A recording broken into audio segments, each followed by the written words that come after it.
Wetiko, or whatever name you call it, it's at the bottom of the madness and the evil that's playing out collectively in our world. This is a well that goes all the way to the depths of hell. In the Bible, or in the apocryphal text, they talk about Wetiko. But interestingly, it got edited out of the Bible. They talk about the counterfeiting spirit, right? And that's Wetiko. It has no power to steal our soul, but it tricks us. And then we forget our creative agency. That's a recipe for madness. Fear is superfood for Wetiko. Wetiko is a collective psychosis. It's the diagnosis for what our species is suffering from. In psychology, they call autonomous complexes, like these split-off parts of the psyche that develop a seeming life or will of its own. That's Wetiko. Indigenous people call that a demon. The thing about a mind virus, what it essentially means is that the origin of our collective madness is to be found within the psyche. And where else could it be found? I call it the anti-you. This battle between anti-you and your potential. We need to shed light on that anti-you force. It's the source of the greatest evil and simultaneously hidden, encoded holographically in the mind virus. It's the greatest force of evolution that's ever been known. Is it going to take us down or is it going to wake us up? It depends on us.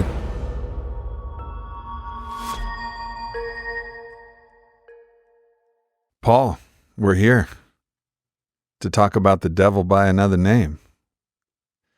And to speak about that other name, this is how I would like to get into this.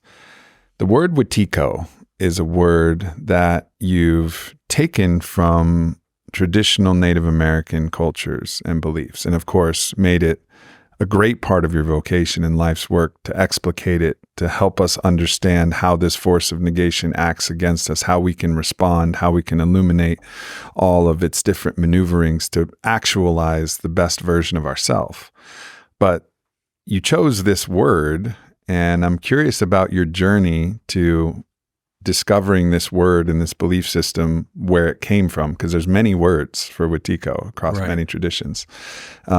Where did you come across the word Wetiko, and where did it click? Yeah, well, I first came across it because it articulated my own personal experience. I was having, and it's not like I need to go into the story, but I was having this direct encounter with evil, and not just personal evil, but archetypal evil in my family. And through the instrument of my father, he was the one who was taken over. And, I'm the only child, and I was the recipient of it. And I was young. I had no name for it, no understanding.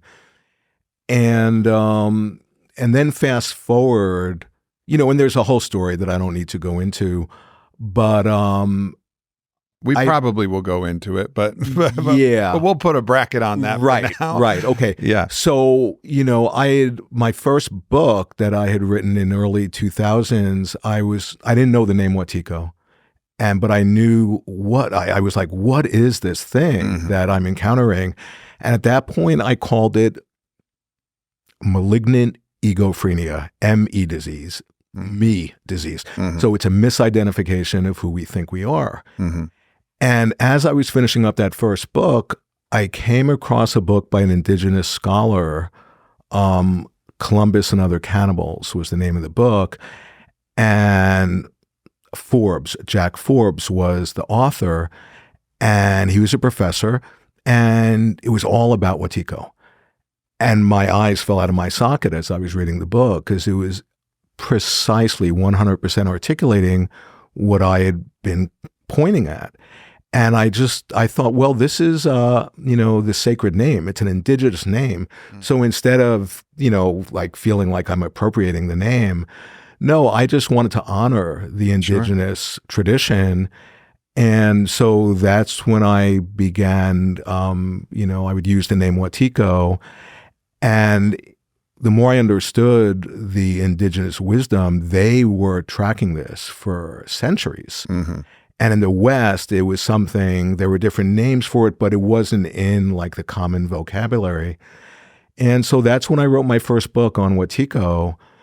And I guess the other thing that I wanted to say, there's a lot I can say about it, but I had the recognition that Wetiko, or whatever name you call it, but I was using the name Wetiko, that it's at the bottom of the madness and the evil that's playing out collectively in our world, that it's at the very root of it, both individually in our own psyches, how we play out our own self-destructive patterns, how we enact our shadow in, sort of in abusive ways in relationship, and as if iterations of a fractal that was internested in each other, what's playing out collectively on the world stage.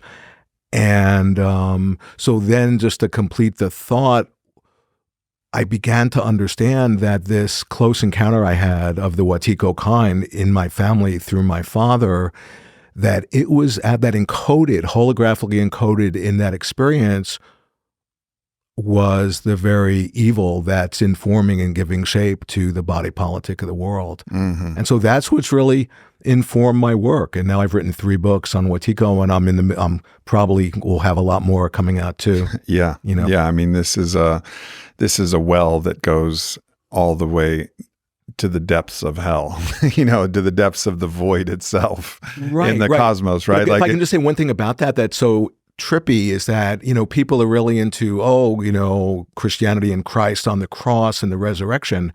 But what happened in between? There's 3 days where he descended into hell. Mm-hmm. And I point out that's very symbolic, that it's like, you can't get to the resurrected body without the descent into the darkness. Yeah. Your leaves will only stretch to heaven to the degree that your roots reach down to hell. I think that's exactly. a Jungian concept. Right. Totally. I 100% agree. And of course, we have some similarities in our story in that ultimately my father was battling Wetiko for his whole life, really, because it came through his father. Right. And then was transmitted to him. And he made a solemn vow to try and do as much work as he possibly could to liberate me enough from whatever was plaguing him. He didn't have a name for it. Right. He would call it, his shadow or his trauma or whatever kind of psychological work. He was studying psychology at Johns Hopkins, and he was really trying to look at it from the psychological lens. Then he went in through the shamanic lens and tried to explore it, and breath work and primal therapy and all of these different techniques to try and actually work with it.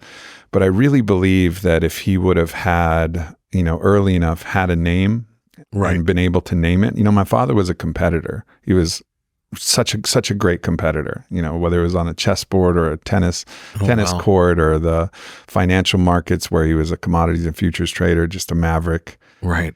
If he would have been really able to articulate it and understand it and disambiguate it from himself, know that it's inter-included in himself, but also separate from himself, I think he would have been able to harness that competitive mindset. And I think he would have been able to liberate himself, but he didn't have the knowledge. And so, one of my intentions in writing my book about this is to tell my father's story and my story, to help people give it a name like you have, and then allow them the tools and techniques to be able to meet that force and then use that force as a self-actualizing force of evolution that draws us to our highest potential. Right. It's so interesting what you shared. I mean, 2 things come up. Like on the one hand, just in like a typical sort of fairy tale, when the hero finds the name of the demon, that's the key moment. Yes. Because that's when and it symbolizes, when you find the name, that means you're seeing it. Because the thing about Wetiko, it works through the blind spots. It works through the unconscious. And because you can't see it, then it will kind of inspire you to act it out unconsciously, compulsively, and so that's one thing. Finding the name is so important. The other thing that you just said, my head exploded, because you were describing your father and you said, he was doing work on himself and where my father, it was completely the opposite. I mean, for however many decades, I was trying to reflect and process with him, and he was having none of it. And he wasn't interested in doing any work on himself. I just became the identified patient, because when I had my whole awakening in 1981, and it was a direct result of just overwhelming trauma of what my father acted out. And then, I just began acting from consensus point of view so crazy that I immediately got thrown in hospitals and diagnosed and guaranteed I'd have this illness for the rest of my life and I'd need to be on medication. And all the while I was having a mind-blowing, this life-transforming spiritual awakening. But for the rest of my life, my father, I became the identified patient. Oh, you're just mentally ill and you're just sick and in denial of your sickness. And the whole while I was tracking, I was going, wow, there's something coming through my father. And it helped me to understand that this Wetiko, which is sort of a higher dimensional energy, which is form, it doesn't have a particular form. It can take on any form, but it's like it just itself is empty of any form, that it can actually take over a person. And the person could become possessed. And my father was the revelation of that. So it was actually like helping me. The fact that my father was he was oblivious to his situation, that he was taken over. And all the while it was teaching me something, Mm-hmm.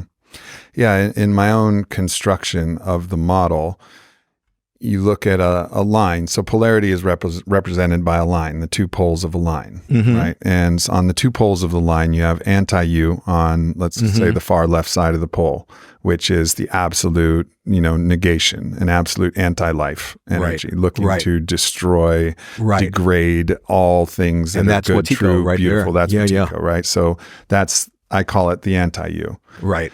And then on the other side is what I call your potential. Now, the Greeks might call it your daemon. You could call it, I think you used the word angel in there. You could call it also your, I think in internal family systems, Dr. Richard Schwartz calls it the self. Right. Or your higher self. There's lots of words for that, but it's that thing that's drawing us forward of what is possible as us in an actualized self. So you could put someone like, let's say in my model, Jesus Christ, for example. Let's say the stories about Jesus are, accurately represented, which I believe that they very likely are.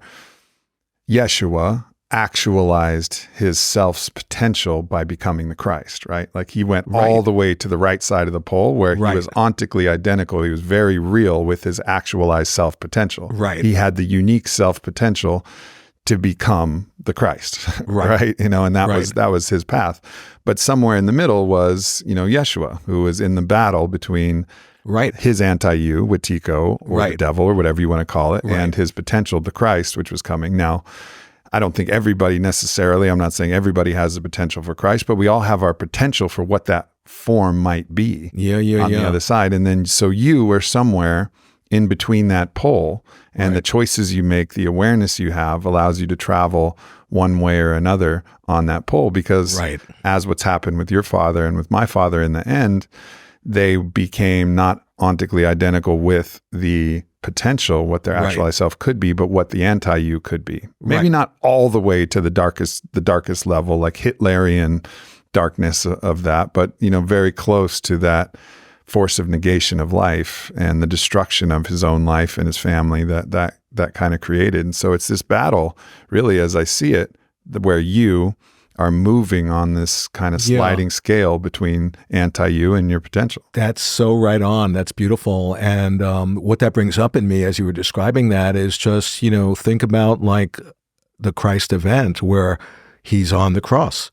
And I really, in my work, try to bring out, and Christ himself says this in the apocryphal text. It gets edited out of the Bible, but he's basically instructing his disciples to see what was coming through him symbolically, like it was a dream. And when you see the crucifix symbolically, it's like holding the creative tension of the opposites. And if you're able to hold that in awareness without prematurely just, let me identify with this side and exclude that side, that creates this dis-ease in the soul. But, it's not an easy process. It's very agonizing and it can be really painful. But if you hold that creative tension, out of that comes the creative. Out of that comes the resurrected body, or, there are a lot of different names for it. And so that's what you're pointing at. And that's where, in my work, I'm consistently pointing at that the medicine. I mean, there are a whole lot of ways of describing, what the medicine for Wetiko is, getting in touch with compassion, with love, seeing the dreamlike nature, but also accessing our creative spirit. Because, people say, like, and I'll say in my work, the real antidote for Wetiko is to, connect with your true nature. And that's true, but what does that mean? And I point out, well, what is our true nature? And our true nature, by its nature, is creative. So when you actually connect with your true nature, you embody and express yourself creatively. And the more you do that, the more you deepen your connection with our true nature in a positively self-reinforcing feedback loop. Yeah. And in a way, that's why again and again, when I'll work with people, we all are creative, but so many people have these blocks or resistance or stuck. And I'm always interested in, okay, what happens right there? Yeah. And it's an interesting, thing to really inquire, because what typically happens is I always get to the point where I try to show people how they're colluding unconsciously with their own victimization. Yeah. Yeah. That deal with the devil, so to speak. Right. Yeah. The Faustian pact with the devil. Right. Yeah. You use the word resistance. And to me, this was a major step forward in my understanding of this force when I read Stephen Pressfield's War of Art. Right. And he actually externalized this force and also recognized that this force moves in you, as you, through you, but it's also beyond you. And the externalization of it was actually really helpful. Right. Because he gave resistance a name and he made it a force. And this was a force that was acting against you. In Pressfield's words, anytime you were moving from a lower place to a higher place, moving towards actualization or creation. And it was really built around, it's the War of Art. It was built around the creative process because we encounter Wetiko when we're trying to create. Now, whether that's creating on the athletic field or creating in the artistic field or creating in the spiritual field or creating in the romantic field, being that creator, you're going to encounter this force. Right. And it's just, I think it was really informative to me to be like, okay, now I'm starting to track the scent. Yeah. Like I'm on the track. Right. Well, what you were just saying, it's so cool, because to externalize that force, like, I'm really into Carl Jung. When I found him, it really saved my life in a way.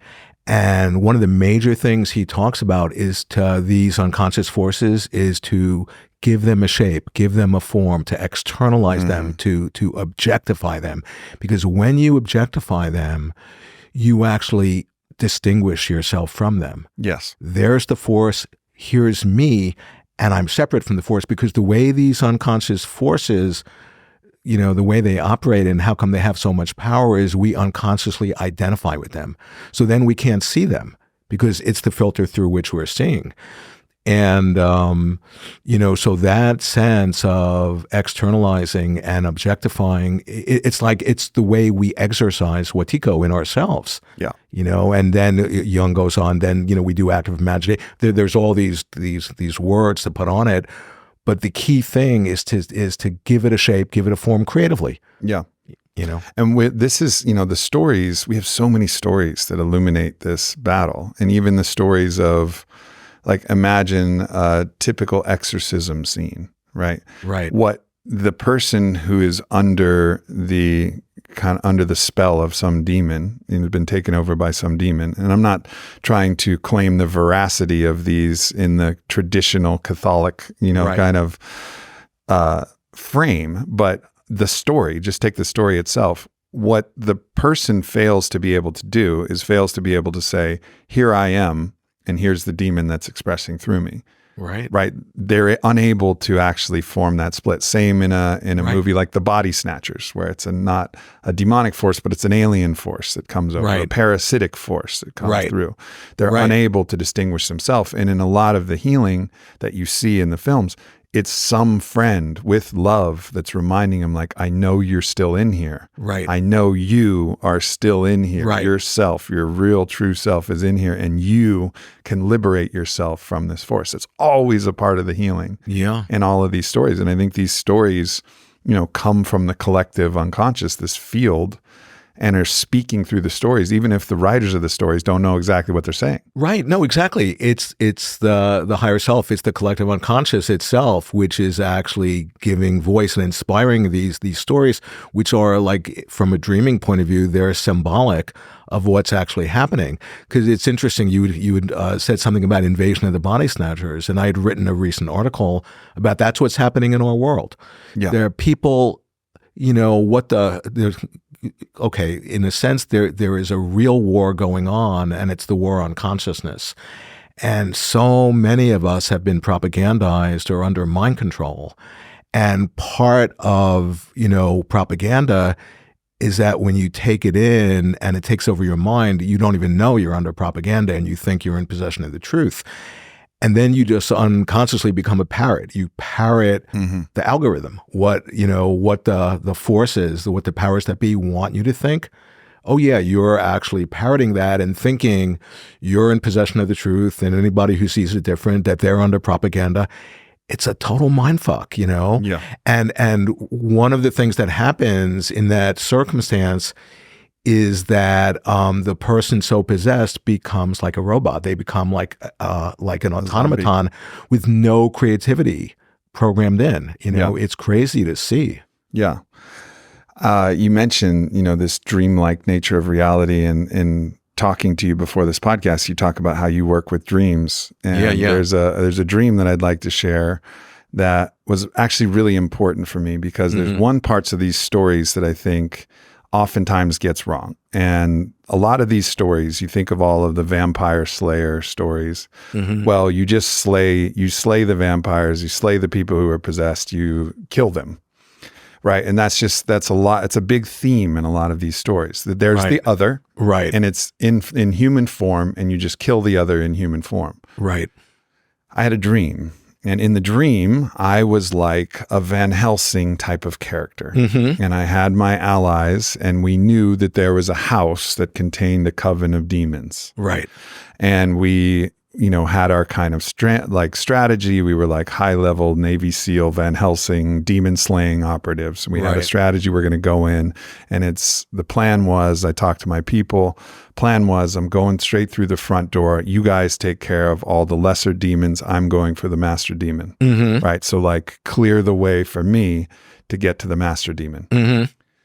So we move in, and we don't have guns. We have swords and, crossbows. And it was very much, appropriate to the time that a lot of these stories are told. Right. We burst through the door. My team moves into action. They start slaying these swarms of demons. And then I find the master demon, and I pull my sword, which was like a katana at this point. I have an affinity for samurai, as you can probably tell over your right shoulder there. Totally. So I pull this, and I cut off the head of this master demon without that much of a fight. It was too easy. And I kind of had a sense of that in the dream, like this was too easy. Because I knew that this force was incredibly strong. Right. So then I take the head, and there was a hearth. There was a fire in the house, and I throw the head in the fire, but it's not burning. And I go, uh-oh, this is not good. So it's a little gruesome, but I take my sword and I stab it through each of its eyes. Right. So I stab the sword through each of the eyes of the demon. But I knew that it wasn't actually still working. Right. So the demon reforms through the fire and becomes this large, colored in these like neon bright colors of just swirling kaleidoscopic, fire almost. And I start to get, like dizzy and disoriented, and I start to lose my capacity to even stand, let alone fight this force. Right. And some wisdom comes through my dream, and I drop my sword, and I just move in through the fire and through everything, and I embrace this demon. Oh, wow. I embrace this demon, and I just pour as much love as I can, even though my skin is melting from the fire, and I'm just holding it. And then in a burst, there's this splash of water, and I'm lying on the ground next to this naked body of a man. And he just looks at me and he goes, "Oh my God, thank you so much. Thank you so much." And I just start bawling. Right. And I wake up, and I literally wake up actually crying Right. from this dream.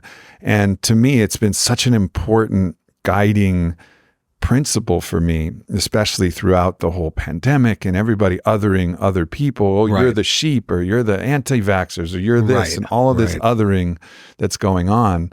It was a reminder, like, no, underneath all of that is a beautiful human being that with the right application of love, they can reclaim the sovereignty of their higher self. Right. Oh my God. That's an incredible dream. It was an incredible dream. Oh my God. And I don't have a lot of incredible dreams, so this one really like stood out to me.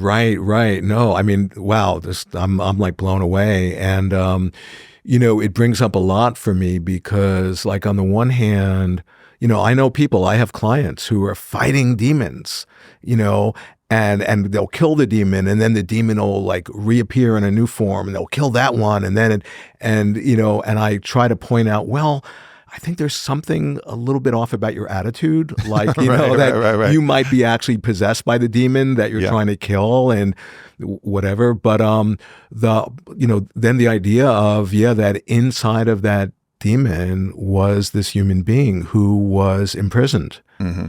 And by having that embracing attitude, that welcoming attitude, and think about it, in a dream, this is that part of yourself. Yeah. And you're feeling this compassion, and non-separation for that part of yourself. And that freed the human being that up until then had been under the curse, under the spell. And it's so trippy because one way that I describe what's happening in our world right now is that we're under a collective spell. Yeah. And wow, I appreciate, thank you for sharing that dream. Yeah, for sure. Oh my God. I think, this doesn't mean that there isn't a place to fight, but the location of the fight is in the extra dimensional realms, right? The non-embodied force of Wetiko, or force of anti-you, the non-embodied force, this archonic force, there's a place to fight that and resist it with all of your might. But when you conflate that with the human being that it is touching, that's when you're in a problem. Because it's never just an embodied demon, at least as far as I understand. I'm not putting that out of the realm of possibility that there's truly an embodied demon. I don't think so, but because I think there's always a child of God. There's always a human being underneath there that it just has a parasite. Well, what if it's not an either or thing, but it's a both and thing? Because I think of my father, and like an example, I'll tell you a dream now that, great. And the dream, you see, because what happened to me, I didn't know anything when this happened. I was like in my early 20s, when the abuse really happened. And then, I went so deeply inwards. Like I said, I had some sort of, this breakdown process happen. And then I was in deep trouble, particularly once I got like thrown into psychiatry and all that. Let's just go slow a little bit. Tell me about this awakening process that happened that actually triggered the pathologizing of your condition rather than the mythologizing of this condition, which is certainly a better way. I will, there were so many experiences that were just so over the top that were not just like synchronistic, but were completely impossible. That, my understanding was they couldn't happen in this world, and yet they were happening. And particularly when I was beginning to meet my teachers, it was almost like there was a field that when I would enter that field, when I was with them, and I felt this incredible devotion and love, all of a sudden, it was as if the three-dimensional space-time continuum would just shift and things would happen. And to be honest, I can't talk about a lot of the experiences just because my inner guidance has said, no, they're not to be publicly shared. But there's one that I openly talk about, and it was one of the first ones. And it was, I had been sitting in meditation, and it was all because I was in so much pain from the abuse, from my father, from the emotional abuse. And I was doing maybe about average 4 hours a day of meditation for a couple years and just getting more and more one-pointed. And then I got hit by a bolt of lightning just in my brain. It just not from outside. It went off in my brain. And then within hours, I began having the recognition, oh my God, this is a collective dream.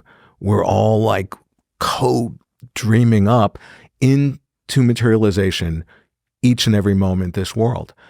And I was 24, so I was so ecstatic about what I was realizing that that's what got me thrown in my first mental hospital. And what happened next, it changed my life and it saved my life. And this is what happened. So I was in the San Francisco airport. My friend and I were going to fly up to Seattle to see a friend from college. And all of a sudden, that's where, I was having this revelation, and it was like I had a personality change overnight. And I was just over the top excited because there was no way I could have integrated what I was realizing. It was such an overwhelming experience. And so the police got called, and then I got put in an ambulance, and I was driven to Highland Hospital in Oakland. It was right after dinner. It was nighttime. To get put into my first psychiatric hospital. And they bring me in, and they bring me into the lounge where the patients had just had dinner, so they're lounging around. And I'm in this completely exalted state, right? And I see this woman as I enter into the lounge, and she's an older woman, and she's blind. Her eyes are totally opaque. And I don't even think about what to do. I just see her and I walk right up to her, and it was like I was given a script. And out of my mouth came the words, all you have to do to see is open your eyes and look. And I kept on reciting those words and kept on getting closer to her. The whole thing took not even a minute, and she regained her sight. Wow. And then at that point, they took me and they strapped me up on a bed for the night. Now, just let me say, I didn't sleep that night. I was totally tripping out over what just happened. And, it was so obvious to me, oh my God, I'm having like an awakening. And then the next morning, to complete the episode, they untie me and they put me in a room, sitting at a table, and who's the only other person in the room but this ex-blind woman. And she's not saying a word to me. She just is smiling ear to ear. And all of a sudden, my heart just opens. My heart chakra just blossoms. And then I understood, oh, I get it. She was hysterically blind. And she, it was like she was inwardly not letting herself look. That was manifesting as her blindness. And I somehow, in some way, clairvoyantly saw that.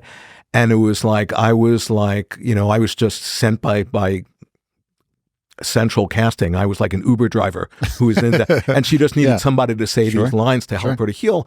And because I was just an open channel, I was so open to whatever needed to happen. And then she says to me the only word she ever says to me. She goes, aren't you going to answer the phone call from? And she says my father's name. And then within seconds, the nurse comes in the room and says my father's on the phone, because my parents had just gotten word I had had a psychotic break. And so that's the one story that I've been inwardly given permission to talk about.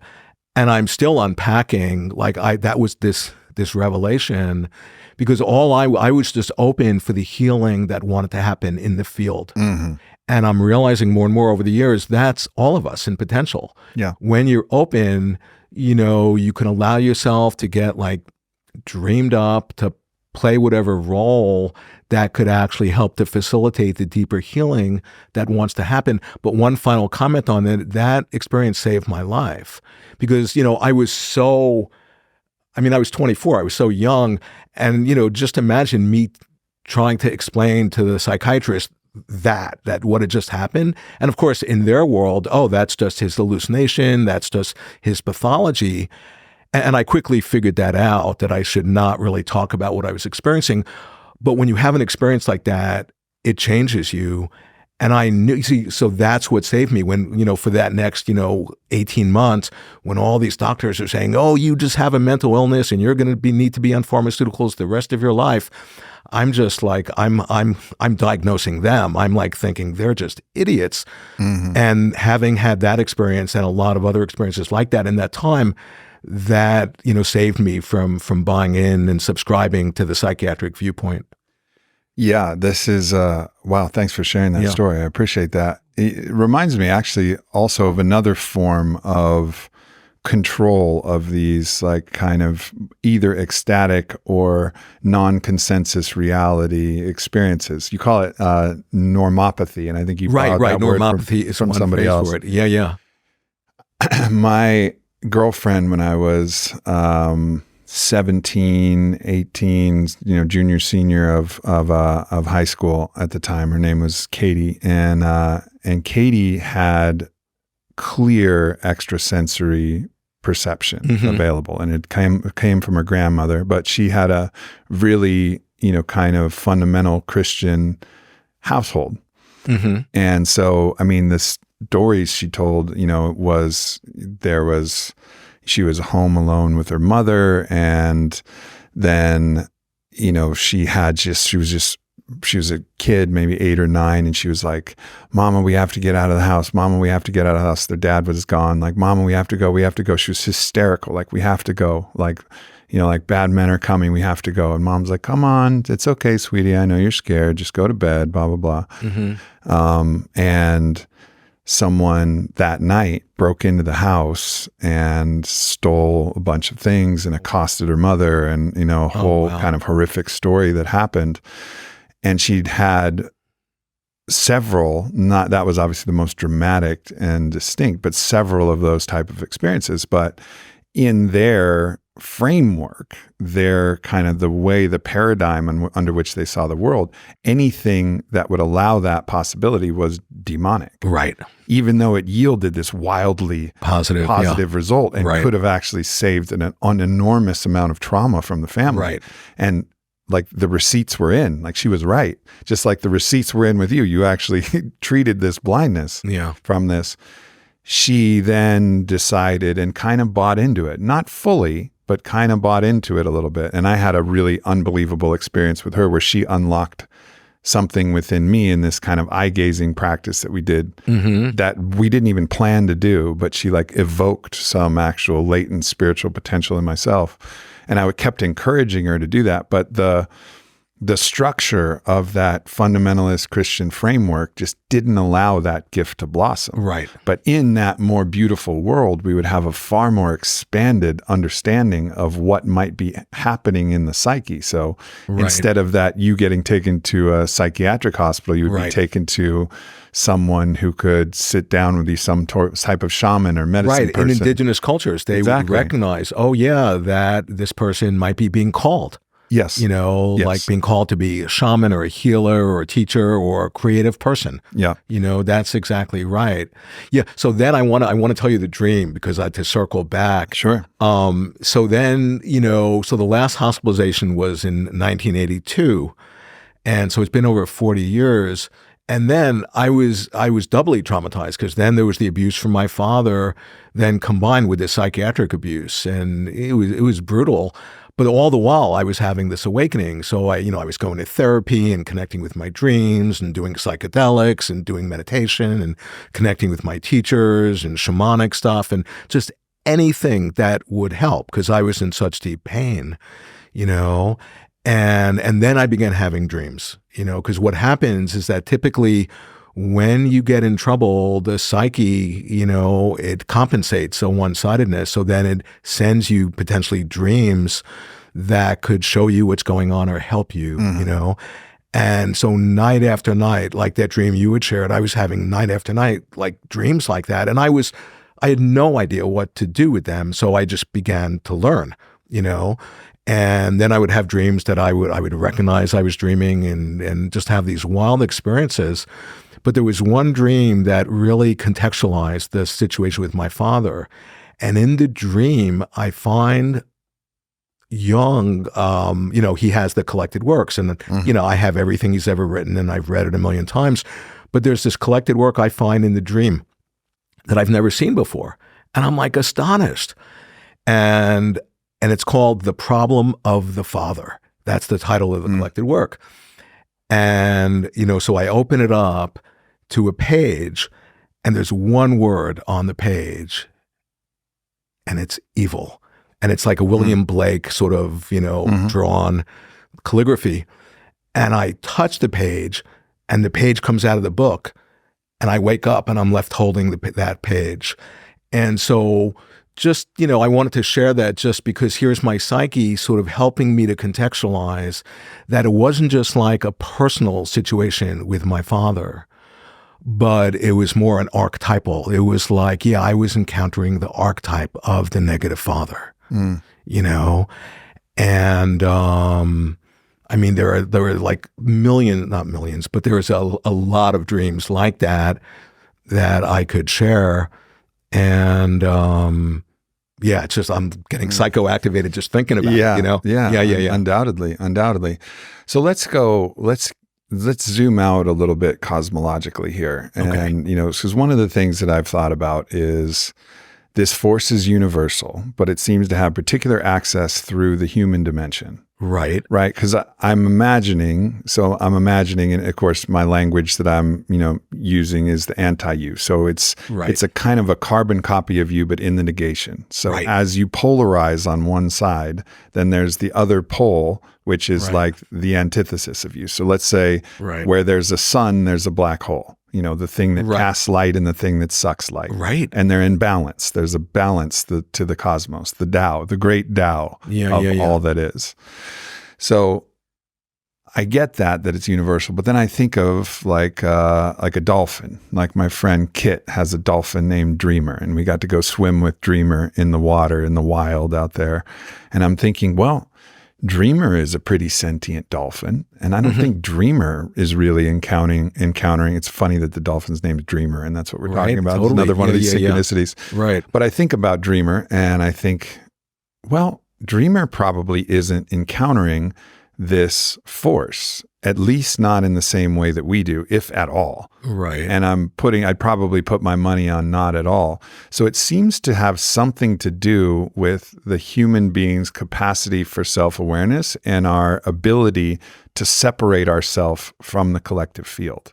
Yeah. And so somehow that actually is the place that allows this mind virus to come in. What you just said, that's a way of, when I describe this mind virus, the Wetiko Mind Virus, one way I describe it very simply is that it's identifying with the separate self. And when you identify with the separate self, you then instantaneously create an other. Because if you're separate, there's an other.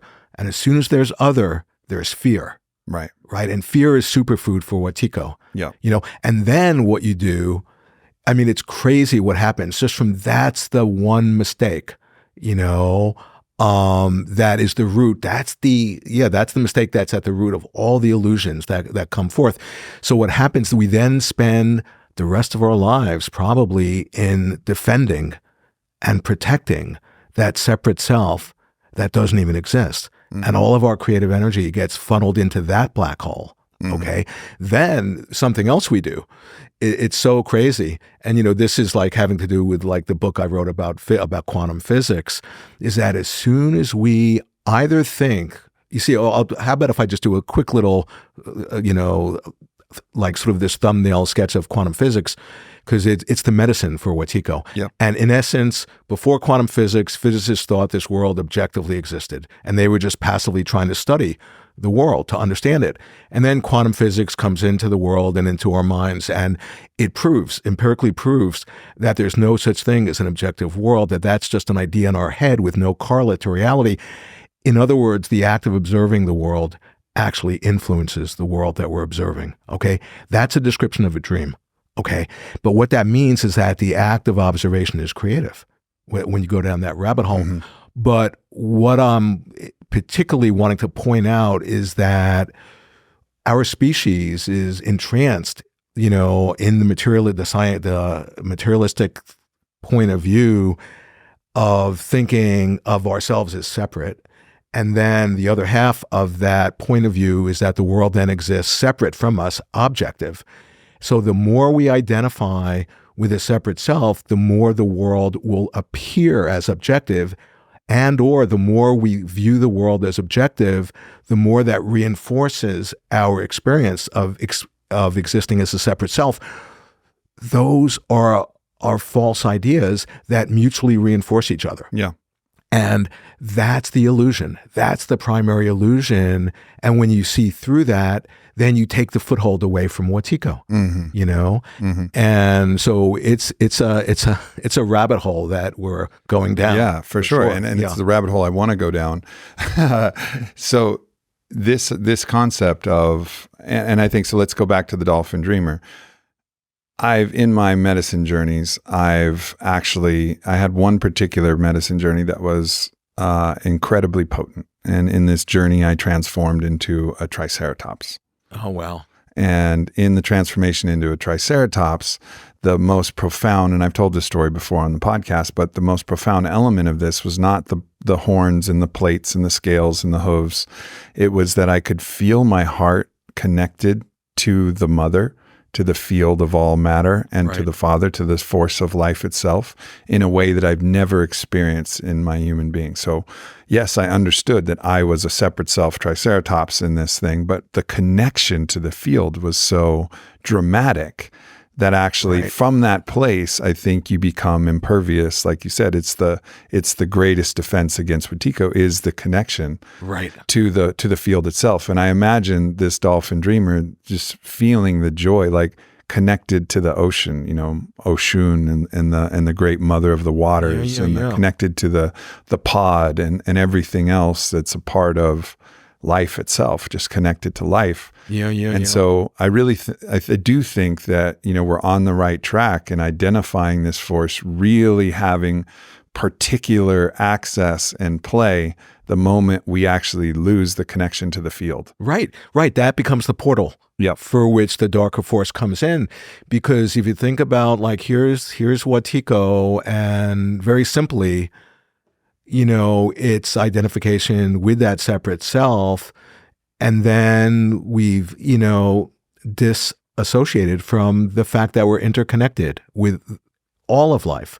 You know, we're interdependent with all of life, because, you know, to tap into that interconnectedness, you know, that's one way of describing the experience I had in that airport when I got, you know, brought to the ambulance, you know, by ambulance to the hospital, in that, you know, I was having the recognition, oh my God, we're having a collective dream. We're all dream characters in each other's dreams. And what is a dream character? It's an embodied reflection of that part of ourselves, which is to say we're not separate. And out of that realization, the energetic expression of that is compassion, is love. Yeah. And that's like kryptonite to Wetiko. Yeah, no, absolutely. And, you know, there's a thing I keep on thinking about. Well, there are so many things. One is that, you know, there are some, and I was talking to you about this right before we went on today, you know, there are some people who are spiritual people who, I don't want to put my attention on the darkness, on evil, because that, you know, that feeds it. And on one level, there's some truth to that. If you get overly fascinated with evil and Wetiko, then you're unwittingly feeding it. But you see, the thing about Wetiko, it's a form of being blind. I mean, think about that blind woman. But it's a peculiar form of blindness in that it's not aware that it's blind. And not only is it not aware it's blind, it actually conceives of itself as being sighted compared to people who actually have sight. It sees them as the blind person because it's just seeing its own projection. Well, in a way, does it, I mean, I think it convinces you that you're not blind, and it convinces you to see other people. Right. So as the parasite moving through you. Right. Because exactly. I think there is a way that it sees actually, like at its highest archonic force, I think it actually sees what it's doing.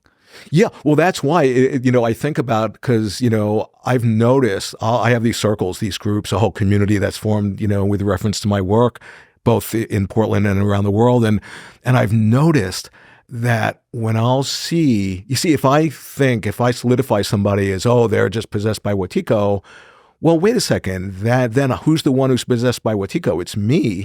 If I'm concretizing them, it's because we're all just fluid beings pulsating in and out of the void every nanosecond.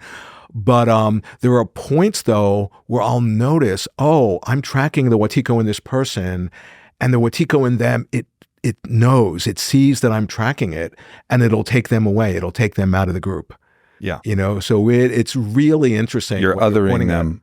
you're othering them to some extent, which is, again, the lesson of that for that dream that I shared, which is like disambiguate the force that's acting through them from the human being, the child of God. Right, but yet, and the opposite is also true, is that, if I'm tracking that at this moment, that there's some sort of like this spirit of deception coming through them, I don't want to concretize them in that way, but I don't want to just turn a blind eye to that. There's this deceptive spirit. Right, you don't want to lose your discretion. Yeah, right, exactly. Yeah. Yeah, you have to have that sharp sword of discernment, but not the sharp sword that wants to stab all the way through the demon into the heart of the person. Then you've become possessed by the very evil force you're trying to destroy. You know, it's such a trip. And so the thing is, one thing I point out, like I was saying, people who are really identified with all love and light and being spiritual, I don't want to think about the darkness and all that.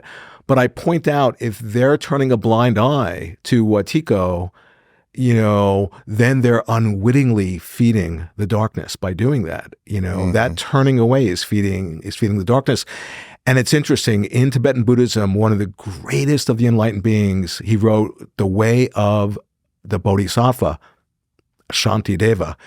And he, in that book, talks about there's some sort of malevolent force in my mind that's numbing me and enacting sorcery on me and making me not able to be aware. What is that force? So here's like one of the greatest, even the enlightened beings in Tibetan Buddhism, whose basically main question is, we need to shed light on that anti-you force. Yeah. And do they call that force Yama? Is that Yama, death? Yeah, but death it's not necessarily just like right, because that's a part of life. I was never able to parse out them giving it an actual name. In Buddhism? In Buddhism. Yeah, I would almost say like Mara, the evil one, but I point out in that, so here's Buddha meditating under the Bodhi tree right before he becomes enlightened. And what's happening? The forces of Mara are like fucking with him and tormenting him and seducing him and distracting him and all these things. And, on the surface, it seems like, wow, this is an evil entity. But yet I point out it was actually an incredible ally of Buddha, that he wouldn't have been able to become enlightened without this force was catalyzing him to develop the muscle to attain realization. Yeah. And that is ultimately the overarching, I think, message that's important in this fundamental principle, which is the darkness serves the light. And the darkness serves the light. But the darkness only serves the light by actually you contesting and competing and allowing that to make you better. Like Larry Bird served Magic Johnson. Right. Oh my God, I'm such a big Larry Bird fan. Right. So funny you say that. So he served, like Magic Johnson became more magic because of Larry Bird and Larry Bird vice versa. Right. Because they contested against each other, because they allowed themselves to as iron sharpens iron, they actually allowed that to be the process of evolution. Right. And that's where, for me, it's like that dojo bow, eyes forward. I studied martial arts for many years, and the first thing that my sensei, Pat Johnson, taught me is like, no matter what, never take your eyes off the enemy, even when you're bowing. Don't bow and look away like this is your opponent. Wow. You never know what they're going to do. Eyes forward, bow in gratitude, and then give it your best. When you go to spar, give it your best. And really that's the way that I see it, is like, okay, like, thank you.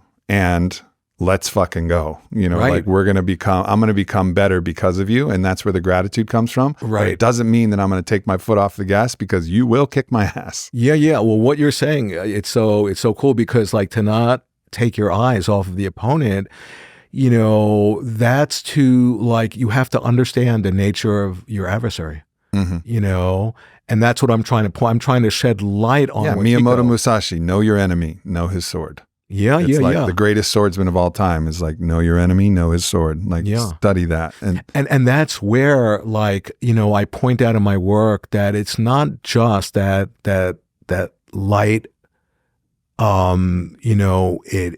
it sheds light on the darkness, but light itself is revealed through the darkness. Mm-hmm. So here's Wetiko, right, which is the source of the greatest evil, that our species enacts, both individually and collectively.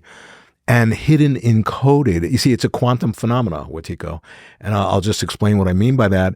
Just like in quantum physics, they were trying to understand, here's light. What is the nature of light? Well, sometimes it manifests as a wave, sometimes as a particle. It's a function of how it's observed. Okay, same thing with Wetiko. It's the source of the greatest evil and simultaneously hidden, encoded holographically in the mind virus. It's the greatest force of evolution that's ever been known. And how it manifests, is it going to take us down or is it going to wake us up?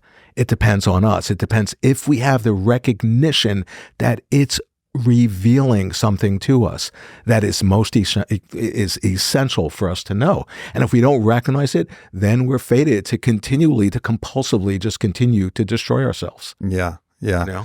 You write in Undreaming Wetiko, and I shared this with you before, but you write that it's such an important force for our evolution that if it didn't exist, we would have to dream it up ourselves. Right. Just so that we could properly evolve. Yeah. Like this is a necessary part of the cosmos, and the necessary action to take. Well, what do you do? Well, the necessary action to take is to allow this force to actually transform you into and draw you closer towards your self-actualization. Like, would Yeshua have become the Christ if not for those encounters with Satan? Right. Exactly. Arguably not. Exactly. Arguably not. Right. He may have been chilling, just eating olives and, Right. No, totally. Yeah. And that's where, I'm so glad you brought this up, because here's this mind virus, this Wetiko, this mind parasite, and it's actually helping us to really access our divine inheritance, our divine creativity, And there's one thing that I keep on thinking, so I'll share it. It's so profound what Wetiko is showing us, and one way to understand it is through the imagination, right? And just if we can imagine being in a dream, in a night dream, right?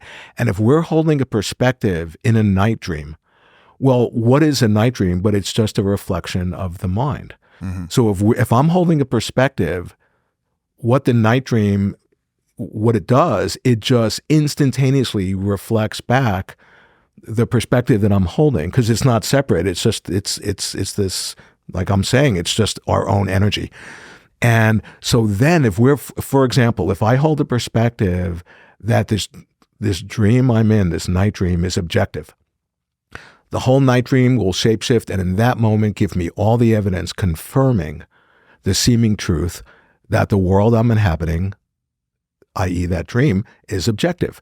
Now I have confirmation, I have proof that my point of view is objectively true, so I become even more fixed in it, more entrenched in that viewpoint. So then I even see more that this world I'm in, which is a dream, is objective, and then it'll just give me all the evidence confirming that viewpoint ad infinitum. It's a self-reinforcing, it's a feedback loop in which what I'm describing, we've hypnotized ourselves, we've brainwashed ourselves, and that's the nature of our situation, that we all have this unbelievable creative genius to create our experience. And this is what quantum physics, when I say quantum physics is offering us the medicine for Wetiko, we have this genius. We already possess the power that we need to heal what's happening in our world and in ourselves, but we're not aware of it. And because of that, then this thing called Wetiko that doesn't even exist ultimately, because it's not separate from our own mind. Mm-hmm. You see, if people hear about there being a mind virus and they get all scared and fearful, no. Then that's food for Wetiko. Yeah. But the idea is, you see, the actual Wetiko, ultimately speaking, it doesn't even exist, and yet it can kill us. And it all has to do with if we actually consciously tune in to our creative genius in a way that serves us. Mm-hmm. And if we don't do it, then it's like we've outsourced our own creative agency, and it gets turned against us in a way that's killing us. Yeah. You have a really cool part of this book, Undreaming Wetiko, where you actually talk about polarization of sunglasses and how it actually spins the light in a certain way, so that it only allows things to filter through. Right. And I, you can certainly see this happening in the collective, where there's different sets of polarizing glasses, which are all some form of psychic blindness, because it's only letting in a certain amount of the light that comes through. So if you could explain that a little bit to help people understand how we're filtering information into our psyche to create this kind of confirmation bias phenomenon. Yeah. And it's a way of really understanding, how we are just participating in casting a spell on ourselves, because there's no one else doing that. We're doing it to ourselves, And so if I hold a viewpoint, and say, for example, if I hold a viewpoint about what's happening in the world that the powers that be want me to hold, right? I mean, just that, the thing which is mind-blowing to me, I will mention that to people who I feel have ingested the propaganda and are under the spell. And I go, isn't it interesting that you're holding a point of view that the powers that be, that are like sort of like the darker powers, want you to hold? And they're like not even interested about it. They're not even curious about, gee, I wonder if I should look at that. And so when we, take in, it's like we've outsourced our own sense making and meaning making and authority. And whether it's the mainstream media or whoever, and we just take in what somebody else is telling us is true. And then as soon as we see the world that way, being like a dream, then we will attract all the evidence confirming that viewpoint as being objectively true. And the more then we install that viewpoint online in our mind as being objectively true, in a feedback loop, the more evidence we will attract confirming that. And we're just convinced we're in possession of the truth without realizing, no, we've actually, hypnotized and brainwashed and propagandized ourselves. And when a person's in that situation, there's no talking to them. You can't, whether it's evidence or facts or logic, whatever, it's like they're taken over by something. And that's an example of when somebody, people hear about the idea of a mind virus and they'll say to me, well, what evidence do you have? Or that sounds really, that's gobbledygook or whatever.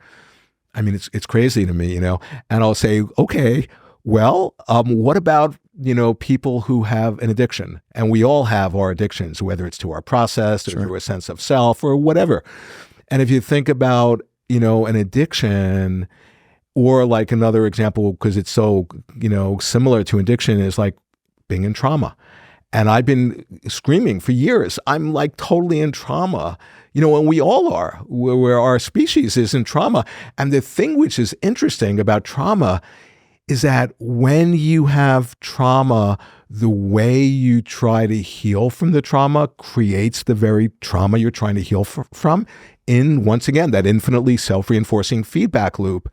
But what I point out, so that, I'll bring up like addiction trauma. There's a zillion, just, all over the world that are showing. You see, the thing about a mind virus, what it essentially means is that the origin of our collective madness is to be found within the psyche. Mm-hmm. And where else could it be found? It's a no-brainer, but the thing... Or a brainer. Right, totally. The thing about trauma is that encoded, you see, what is the pathology of trauma? It's the compulsion to repeat, right? We become traumatized one moment in historical time, then that ends. The perpetrator or whatever just exits stage left, and we then internalize the trauma and we then start doing it to ourselves. That's the pathology of trauma, right? And yet encoded in that pathology, we're actually trying, you see, okay, let me say one thing about the definition of trauma. One of the most beautiful definitions is unexperienced experience. It's like we had an experience, and because it was traumatic, by definition, it was overwhelming. So we couldn't integrate it. We couldn't symbolically express it. Mm-hmm. So then a part of us disassociates, splits, and that develops, in psychology, they call autonomous complexes, like these split off parts of the psyche that develop a seeming life or will of its own. That's Wetiko. Indigenous people call that a demon. Okay. But the point is encoded in that enact, that recreation of the trauma again and again that we're doing to ourselves. We're trying to consciously experience something. So the point is that holographically encoded in the pathology is the medicine. Yeah. That's Wetiko. Yeah. The, to circle back to a previous point, which I think is really important, is there's the indigenous cultures, many of them, and they had some superstitious beliefs, and you can't actually say that every indigenous culture had the right beliefs and they were doing all the right things. I mean, there was human sacrifice, and there was all kinds of crazy shit that was going on that was probably Wetiko acting at that point in time as well, and they weren't able to name it. But I was recently reading Tyson Yunkaporta's book, Sand Talk, and he talks about the First Nations people of Australia and their beliefs. And he really identifies this as similar to what you were talking about as the me disease, this malignant egophrenia and this kind of narcissism that leads to the colonialization and, all of the treatment that's happened to pretty much every indigenous culture around the world when they've encountered those forces of empire. And he so strongly correlates that, and they have their own names for it, et cetera. But even in his own narration of his book, he's working to change the coding of his language so that the language has clean coding and can point him towards actually clarity and protection against these forces by calling himself us too. So he doesn't say I, he says us too. So us too went out in the bush, and because he's collapsing that separation of the I and they, and saying all right, my name's Tyson, I get it, but also it's us too because I'm always connected, and so he codes that in his own language, And I think one of the challenges that we're facing is that our whole system is coded with buggy code. It's coded with Wetiko's code to separate ourselves even further from other people. That's so right on, because it's the power of the word. First was the word, and the word was with God, and, that whole thing, that the word, that we're not just describing the world with our language, we're actually participating in creating it. And particularly in English, there's the noun and a verb, and they're separate. And, unconsciously encoded in the semantic code, in our syntax, in our language, is creating a subject and object. And in that gap between the subject and object, I mean, that's what I point out in my quantum physics book, is all the problems of humanity get acted out. And I'm not the only person. I'm just a translator. I mean, even the idea of Wetiko, this isn't anything new. I'm just a translator trying to translate indigenous wisdom. And an example, in the Bible or in the apocryphal texts, they talk about Wetiko. But interestingly, it got edited out of the Bible because I point out that Wetiko was on the editorial board. But no, seriously. But in the apocryphal text, they talk about the counterfeiting spirit, And that's Wetiko, because Wetiko is a counterfeiting spirit that puts us on. It impersonates us. It tricks us. It fools us. It offers us this false version of ourselves. Oh, I'm traumatized. I'm wounded. I'm limited. And if we're not in touch with ourselves at that moment, and we identify with its version of ourselves, then it has us. Then it can manipulate and control us, And if you think about what I'm pointing at, so you see, the thing about Wetiko, it has no power to steal our soul, but it tricks us into giving. To get you to believe that it can. Yeah, exactly. It tricks us into giving our soul away, and then we identify with who we're not, and then we forget our creative agency. That's a recipe for madness. Wetiko is a collective psychosis. It's the diagnosis for what our species is suffering from. Yeah. On the personal level, one of the things that I've found particularly helpful. So I've, had the blessing to be able to be friends with and also study the works of a channel named Paul Selig. And I don't know if you're familiar with his work. No, I am. Yeah. Yeah. So one of the primary affirmations that his guides that come through share is, I know who I am in truth. I know what I am in truth. I know how I serve in truth. I am here. I am here. I am here. I have come as love. I am love. And it's a mantra. And there's something particularly powerful about that when I feel the forces of Wetiko acting on me, because even though I have this level of awareness, I'm not immune. Yeah. I'm not immune. I mean, I'll still hear some voice like, you're a failure. You should just fucking kill yourself. Right. I'll hear that. Totally. Like, where the fuck is that coming from? Right. And if I'm not careful, I'll think that's me. Right. Exactly. And I'll think it's me. Exactly. And then I'll have to go back and be like, nope, that's not the real me. Right. You know, and then so I'll go into that affirmation. Right. And I'll claim, my own name. I have my own kind of sacred name that I'll claim. So just like you can name the demon to give yourself power, right. you can name yourself. And I have right. this whole structure, for building your own sacred name. So you claim your own sacred name, wow. connected all the right. way up the channel to all the way to God. Claim that right. from the, monad to the actual divine, all that is, from the Atman to the Brahman, and all the different stages of your name. Claim your sacred name and then move into that mantra that the guide said. And it's actually one of the more powerful moves that I've experienced, because it right. dispels the illusion of that you are this other thing, this mind virus. It's like, no, you claim who you really are. Right. Oh man, that is so right on. It brings up a memory. So when I got out of that last hospital in 82, like I said, I was deeply in trauma. And then I found two of my teachers, these incredible Tibetan lamas who were, back, they were living in the city that I was living right outside of. So I would see them all the time for years. And they were just so kind, and they never turned me away. And I was going to them, and basically, what I was describing every time was just this incredible torment. Like there were these darker forces and these demons from my abuse and my father and the trauma. And, and that's all I would ever tell them, and they would give me practices to do. And I was fortunate that I did the practices. But then one day they said something, and I'll never forget it. They said, Paul, it's because you have such potential for light that the demons are even interested. Yeah. And I heard that. I really heard that. And I realized, oh, that's not just me. That's the way it works. Yep. So, when I write my books, in the morning is when I write. And every morning as I sit down to write, I feel these incredible demonic forces trying to stop me. And I've learned to feel so happy, going, oh my God, I'm on the right path. Yeah, great. Yeah. Instead of interpreting it like, oh wow, I'm really screwed up and blah, blah, blah. And that's really, really helped me, Yeah. In my concept of anti-you, I use this as well, because as you evolve, so does this force evolve with you, because it has to. Right? If you get better, your competition has to get better in order for you to continue to get better. Right. If only Magic Johnson got better, but Larry Bird didn't get better, right, then no longer would Larry Bird be that epic, competitor that would right. drive them to continued evolution to become their best.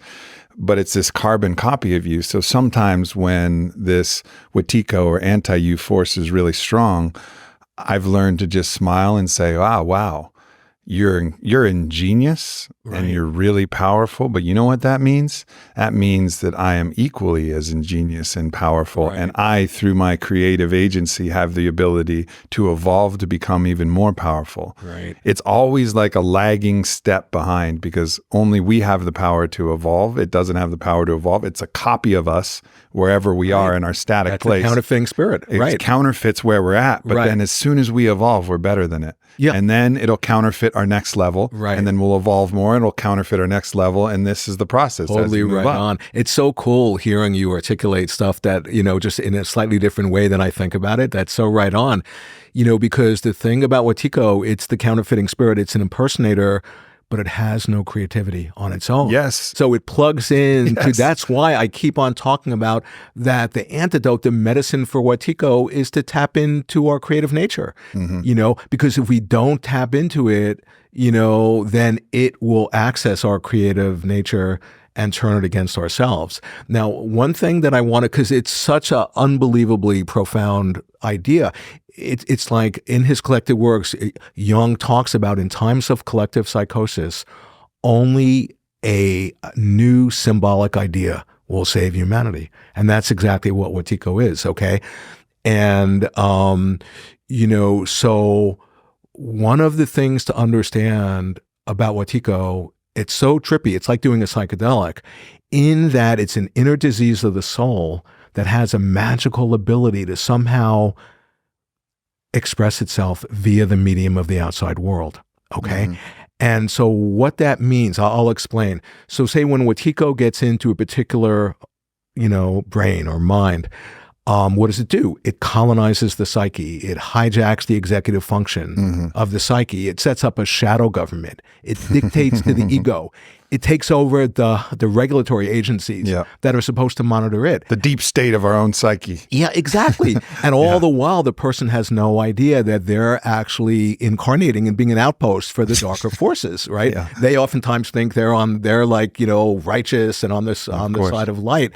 And think about what I just described. That's an inner process. And think about what's happening in the world with the deep state, with the shadow government, with the taking over of the regulatory agencies, the taking over of the executive function.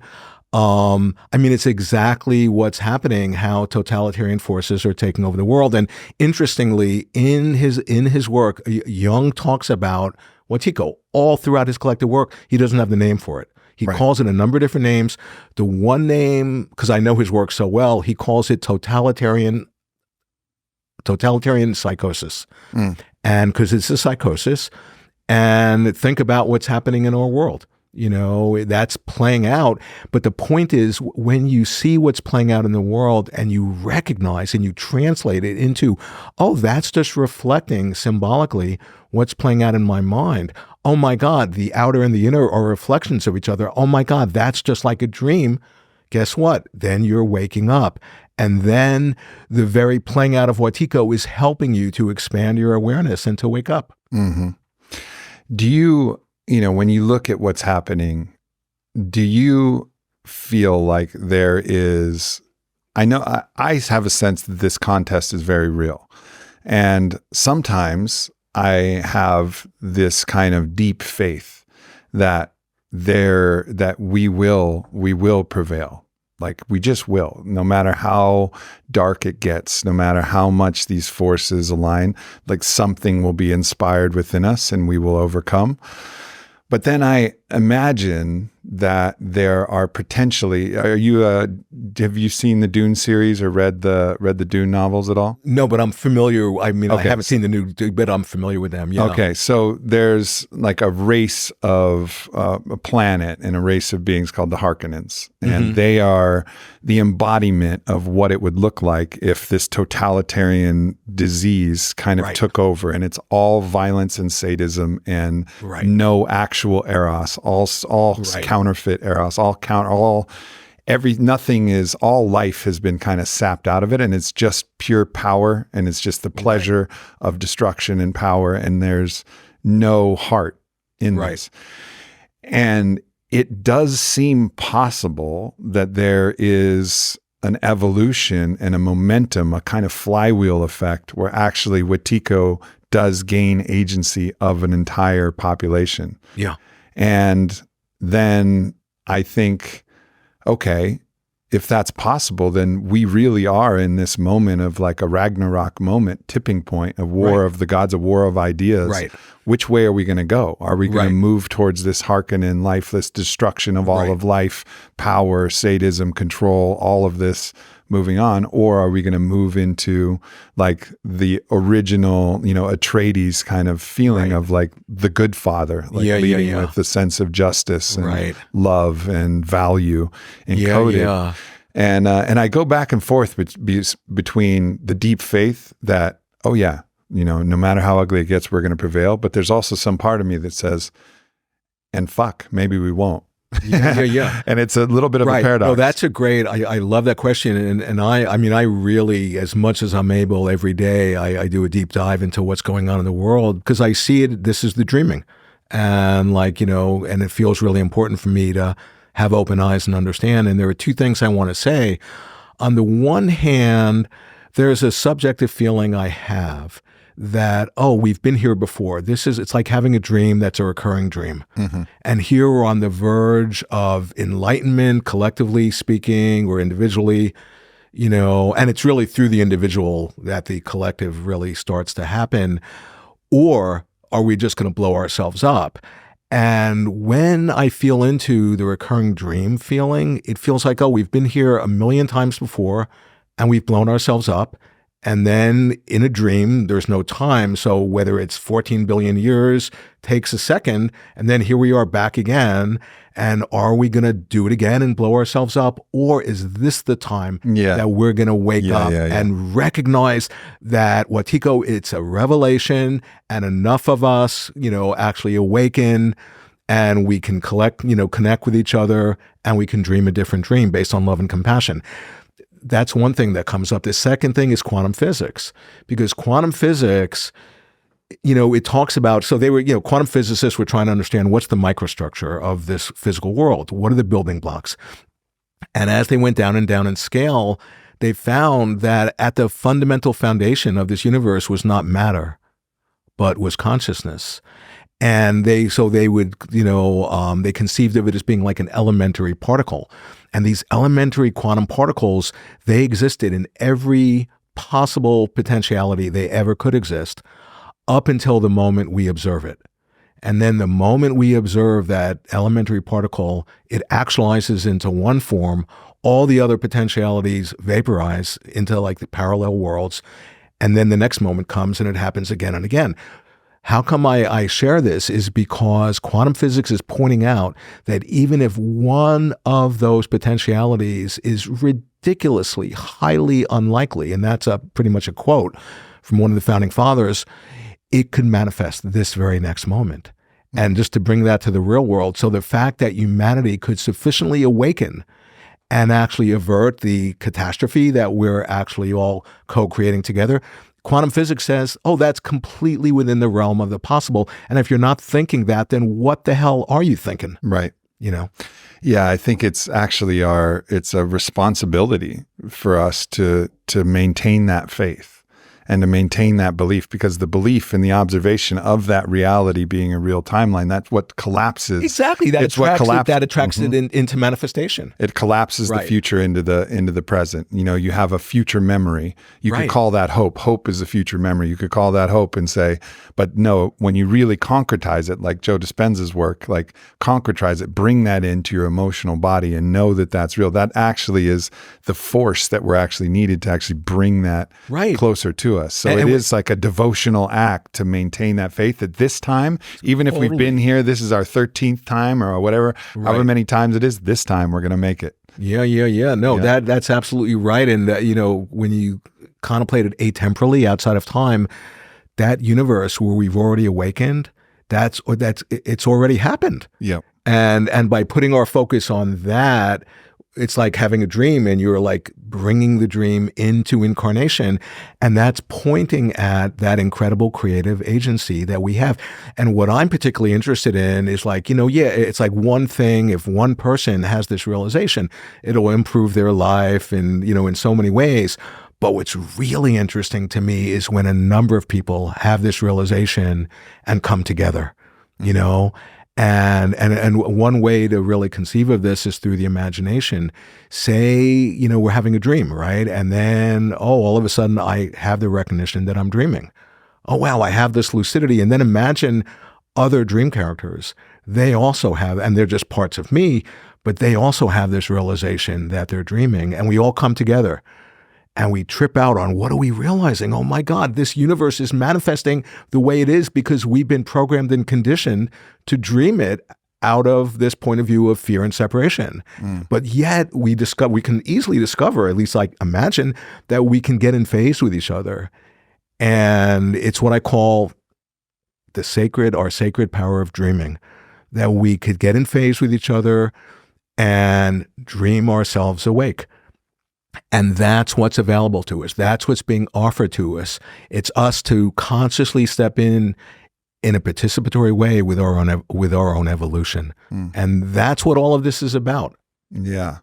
There's a couple things that I like to look at optimistically. And one of these things, of course, again, as I've shared 25 years on the psychedelic medicine path and worked with the many great lineages from the Bwiti to the Quechua to the Shipibo to the all the great lineages to the Chavin heritage of my teacher Don Howard, and also, you know, through that crucible developed my own dendrites of a lineage of my own ability to serve a particular type of medicine, and you know, and with all humility to the sacredness of this field that I'm entering. So this renaissance of these entheogenic and psychedelic medicines and clarigenic medicines is one thing that gives me great hope, because it seems to awaken the light that dispels the shadows and the illusions. So I think of that. And then I also think of the psychedelic nature of a story and how important stories are in shaping our reality. And people are looking at the kind of gloomy horizons of artificial intelligence, but one thing I think they're under-indexing in the importance is it's going to be the democratization of the ability to tell stories. Right now, stories are still controlled largely by the forces of empire, whether it's a publishing house or whether it's a movie studio. And it's not to say that there aren't beautiful stories that emerge. Of course there are. And that they make it through the gatekeepers, and but now I think those of us who have contact with what that more beautiful reality could be that we're drawing in, we're going to be able to make our own Pixar films, within 5 years or something crazy. We can write a script or create our own graphic novels without, and blessings to all of the artists who've been able to do this before. And I want them to continue to be able to put their wet ink on a sheet. And I think there's incredible value to that, but also the ability to tell these stories and not have to raise $100 million to make a film. And not have to go through all of this. It could be a really kind of underappreciated revolution that's coming, that we can have these stories that are starting to be generated. It's an example that holographically hidden and encoded in AI. It's both the most incredible instrument, that would serve our species or destroy our species. Both are there in potential depending on what we do with it. And it's funny you mention the story thing, because in a way we all are 5 years from now creating our own story, our own, film as in through our life. And the interesting thing about stories, that's the shaman. They're the storyteller. The shaman, is the creative artist and the storyteller. And, I think in that book, The Undreaming Wetiko, I think it's the biggest chapter is about shamanism. Yeah, unbelievable chapter. Well, thank you. And, it just came out of my own experience, because one way of describing what happened to me in my confrontation with evil is that, unbeknownst to me, I got enlisted into this shamanic initiatory process. When I was a young kid, I knew nothing about shamanism. And, but the thing which is interesting, it was right before the pandemic happened, right before the lockdown. That's when I wrote that chapter about shamanism. And I point out that, we as a species, we are descending into the depths of the darkness of the unconscious. We're going through this death rebirth experience, our species. And the point is that we are all called to potentially be shamans. And a shaman, once again, is the creative artist. And what the Toltecs would call the Nagual, the artist of your life. Right. No, totally. And, and the funny thing, and not that it's funny, it's actually the opposite of funny, but the main sort of content of when I talk about the abuse from my father was when I was in college and I was studying economics and math, and, I was on my way to be, to do that. And then I realized, oh my God, I'm an artist, and that's what I wanted to do. And my father did everything he could to obliterate that creative impulse in me. And what he didn't realize was that it just made it stronger, But that's, in essence, when I say my abuse from my father, that was really it. And, and the shaman, it's such an important, because like I'm saying, we're all being called to be shamans, and the shaman is related to the healer who has a wound, to the archetype of the wounded healer. And for years, I didn't know how to describe myself. And then I found out about the wounded healer. because, I'm so in touch with this incredible wound and, that I've been carrying. And for so many years, I was like committed to, I'm going to get rid of this wound and heal it. And then at a certain point, I began to have the realization, what if it never goes away? Yeah. And then all of a sudden now, for years now, I've been able to carry the wound where it becomes a portal to the creative gifts that come through me, where I just become the instrument. That's the archetype of the wounded healer. That's the archetype of the shaman. Yeah. Mm. It reminds me of an experience I had in a medicine journey where I actually, now that I think of it, I actually don't even know if there was any medicine on board. It might have just been a deep meditation. Right. And sometimes things happen in journeys, dreams, meditations. And in this one, I can't remember any particularly strong medicine that I was on. I remember where I was in my house, and it's the place that I meditate and also the place that I journey. So sometimes it gets a little bit jumbled in my mind if there was medicine on board or not. But I felt the presence of Yeshua, of the Christ, right, in this journey. And just without even any thought about it, I just started to share all of my wounds and all of my woes and all of my failings and all of my shortcomings. And it just kind of, it evoked that. It wasn't like I was like, I'm going to confess, but it just like poured out of me. Right. And this, this figure, that was either in my mind or beyond my mind. I think it's all very similar as it goes down. But this figure of Yeshua just listened lovingly to every word.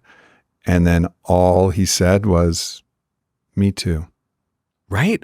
And I was like, oh man. Right. The most powerful thing he could possibly say, which is not that, here I am, the Christ, the perfected being, and all of this stuff, that's below me and that's beneath me. And you need to go repent, fucking wash yourself with holy water, go do some more spiritual push-ups or whatever you need to do. Right. It was like, yeah, me too.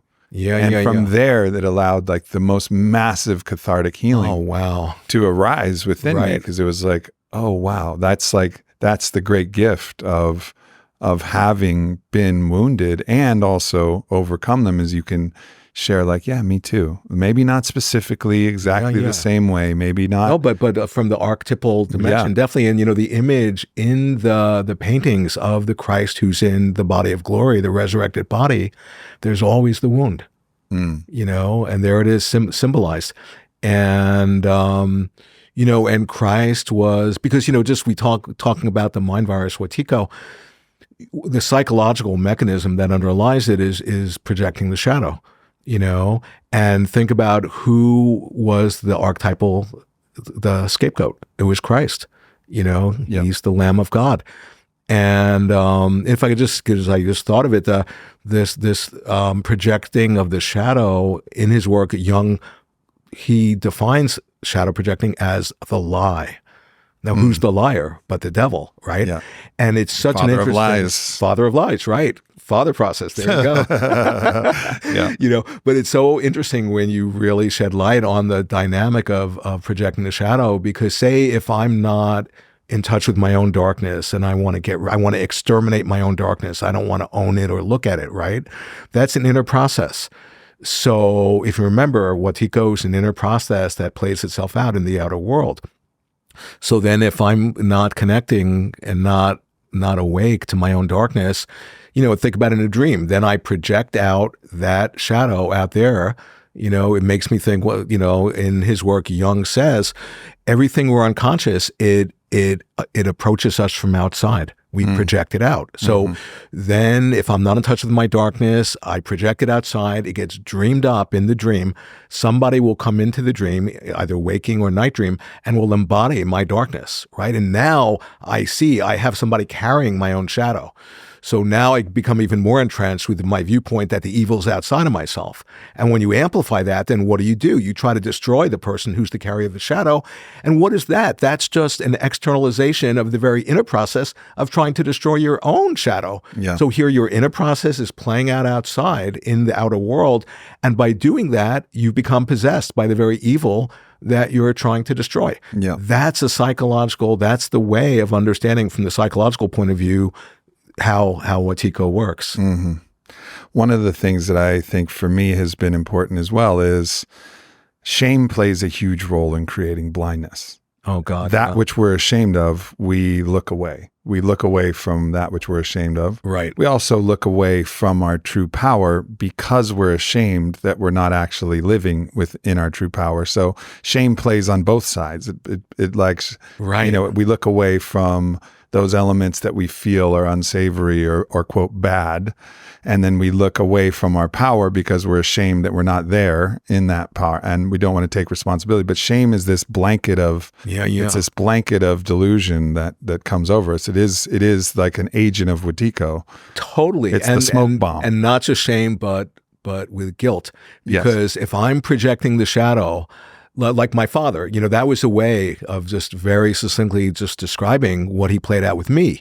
He had his own darkness or his own shadow or his own self-hatred, and he just projected it on me. And as the kid, you just kind of are permeable and you take it in.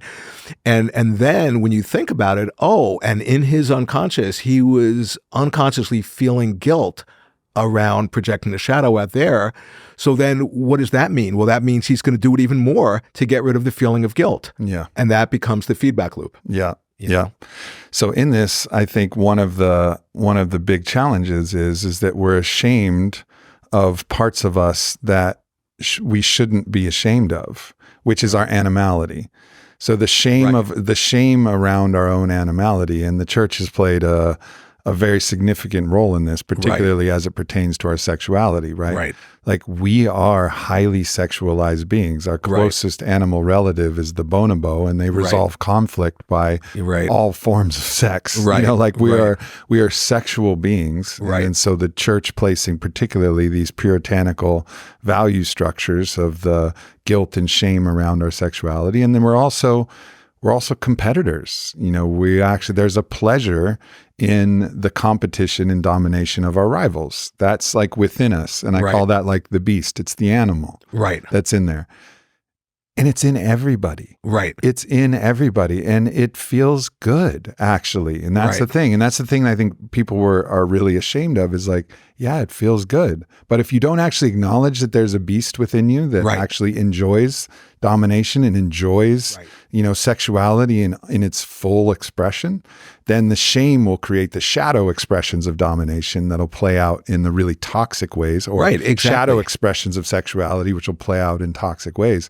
But if you really are able to look and be at peace with the animal inside you, your own inner dragon, your own inner beast, then you become like, okay, I see you. And then now I can control you and channel you into the ways that are actually healthy, channel it into ways that, like for me, I channel it out on the basketball court. Oh, wow. So I'll go in or in the dojo or in kendo or in something where I'm a fucking savage out there. Right. But when the game's up, I don't only want to beat somebody. I want to take them apart. I want to beat them so bad and just smile with glee. But at the end, it's hugs and sandwiches and a beer. Totally. And how's your life? How are you and your girl? And it actually brings me closer. But I give my beast a place, an arena to play where I'm not ashamed of it. So it doesn't have to come out in shadow forms where I'm trying to be abusive to my employees or some because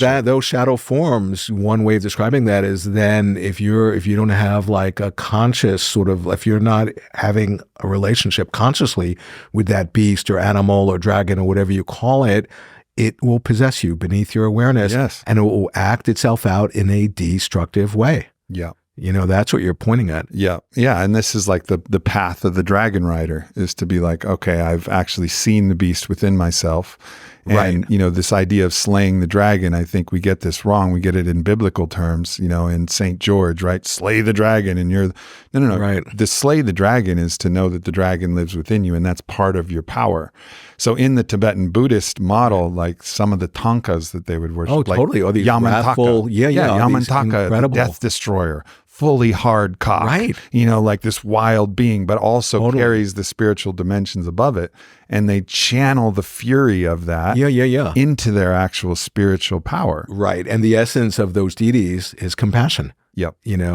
And that's what sits on top. Yeah. That's what sits at the highest hierarchy. If you look at a tanka of Yamantaka, it's the wrathful to the semi-wrathful to the enlightened. Oh, it's a stack of the three beings. Right. That's there. And so there's a place for all of it, but it's like the integrated self that doesn't put exile the part of us that's a beast. And that's why when I met these lamas, who were, genuinely, they were lineage holders of, I just can't say enough about them.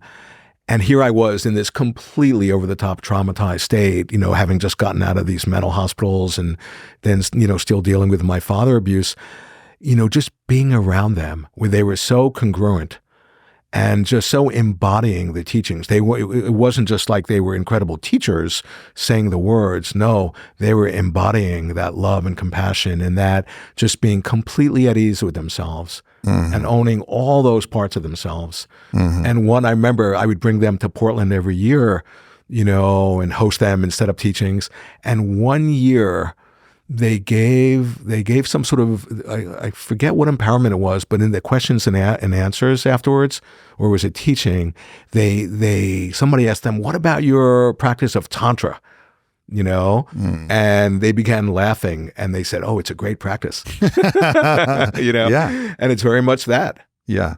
Yeah. I think that's one of these areas. I mean, one of the ways that we're seeing this shadow play out is these wild abuses in sexual abuses that are playing out all over the place. And it comes from the shame and it comes from the shadow and it comes from the looking away, the turning of the face, from the divine, which is really looking at yourself as connected to whoever you're with, not separate than. Right. So that if you abuse someone, you're really abusing yourself. That's looking panim al panim, face to face with the divine. Right. But if you look away, then that beast comes out and uncontrolled will create all kinds of havoc towards others, which then creates more shame in yourself. Totally. And degrades your own possibility. Right. No, totally. And a thing that I keep on thinking about, so I'll bring it up, going back to the shaman and the wounded healer, and when I was saying that we're all shamans, and because if you think about it, so we've all been traumatized. And and just to bring up about that, I can't say enough about, the work of because I study the work of Jung. So, I mean, he's my main man, and that I've just studied, just for 40 plus years. And he talks about what people, like the great problem of our day is people don't understand what's happening. And what's happening is that we're having an encounter with the darkness of the soul, with the darkness of the unconscious. And he also says the great sickness that our species is suffering from is a sickness of being dissociated, and that just maps on fully to what I see in the world and what I see in myself, And so think about the shamanic archetype. We get traumatized, and we split. We dissociate. Yeah. That's by definition. We can't integrate it, so it's overwhelming. So a part of us dissociates. And if we don't integrate it, then that develops an autonomy, the autonomous complex, the demon, Wetiko. And that constellates at a certain point. We go in search of that disassociated part of ourselves. That's the shamanic journey. Okay. And we're all, and the thing about a shaman, it's not something anybody in their right mind consciously would choose to do. They'd have to be insane because the suffering is so overwhelming.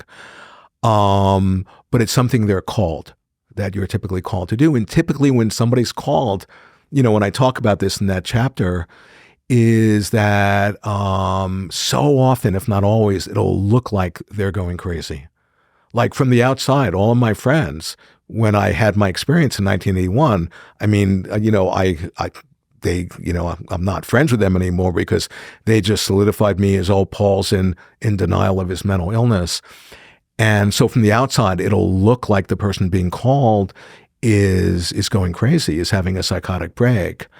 And it makes me think maybe so many of the people who have identified with psychiatric illnesses or are locked up in back wards potentially are shamans who are called, who maybe they've had the failed initiation and haven't really accomplished it.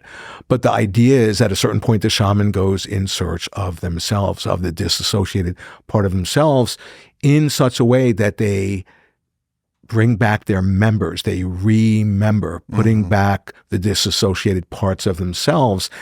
And the thing which is cool, like when I learned this word, there's a word, not amnesia, like when we forget, it's anamnesia. It's an unforgetting. And what we unforget, it's not a historical thing in time. It's something atemporal. It's something eternal. It's who we are, and that's when we really start to individuate. And what I'm describing is a personal process that each one of us are experiencing, and collectively. Because if you think about collectively, we're all fragmented and disassociated and seeing ourselves as separate and against each other. That's reflecting what's happening in a psyche that's overridden with Wetiko. You see, so right there again is that opportunity to recognize what's playing out in the outside world is reflecting what's happening in our mind. And when you see that, you see the dreamlike nature. Seeing the dreamlike nature, that's when you're on the way to dispelling Wetiko. And I guess one final thing about the dreamlike nature, which is really interesting to me, because I've had so many people say to me, I have these dreams where I like awaken in the dream, I'm having a lucid dream, and then I control the whole dream. And that to me tells me that they're not having a lucid dream. Because if you're having a lucid dream, why in the world would you control it? Who's that you who's controlling it? What you are controlling is yourself, When you bring up this concept of anamnesia, it kind of evokes in me this understanding that we're continually, or at least I am, I'll just use the first person here, we're toggling between anamnesia and amnesia, selective amnesia, of remembering and forgetting. And I've had these experiences of anamnesia, like really like the clarity. And a lot of these have come from the medicine journeys, but not solely from these. Like, so for example, a Bufo journey, a 5-MeO DMT journey, which I don't know if you've ever experienced it before. No, I've experienced it a lot. Yeah. So that is to me like the quintessential anamnesiastic experience, right? Because you encounter the divine, call it love, call it whatever, call it God, call it whatever you want. Yeah. And there is no doubt in your mind that you've just experienced God or love or whatever word is comfortable for you. Yeah. But you have a knowing. You just know it, and it resets the landscape. But surprisingly, I'll go back into a 5-MeO Bufo journey thinking that I remember, and I'll go back into it and I'll go, oh my God, I forgot again. Somehow there's been a little bit of amnesia. I couldn't even hold the truth of it. Well, what you're saying is really important, because how I think of that, like, because I have all these groups and I see this play out in the groups with people, but I see it play out in myself. And an example being, like, I'll use myself as an example. Say my unconscious will be activated, right? My complex is constellated. I play something out, unconsciously.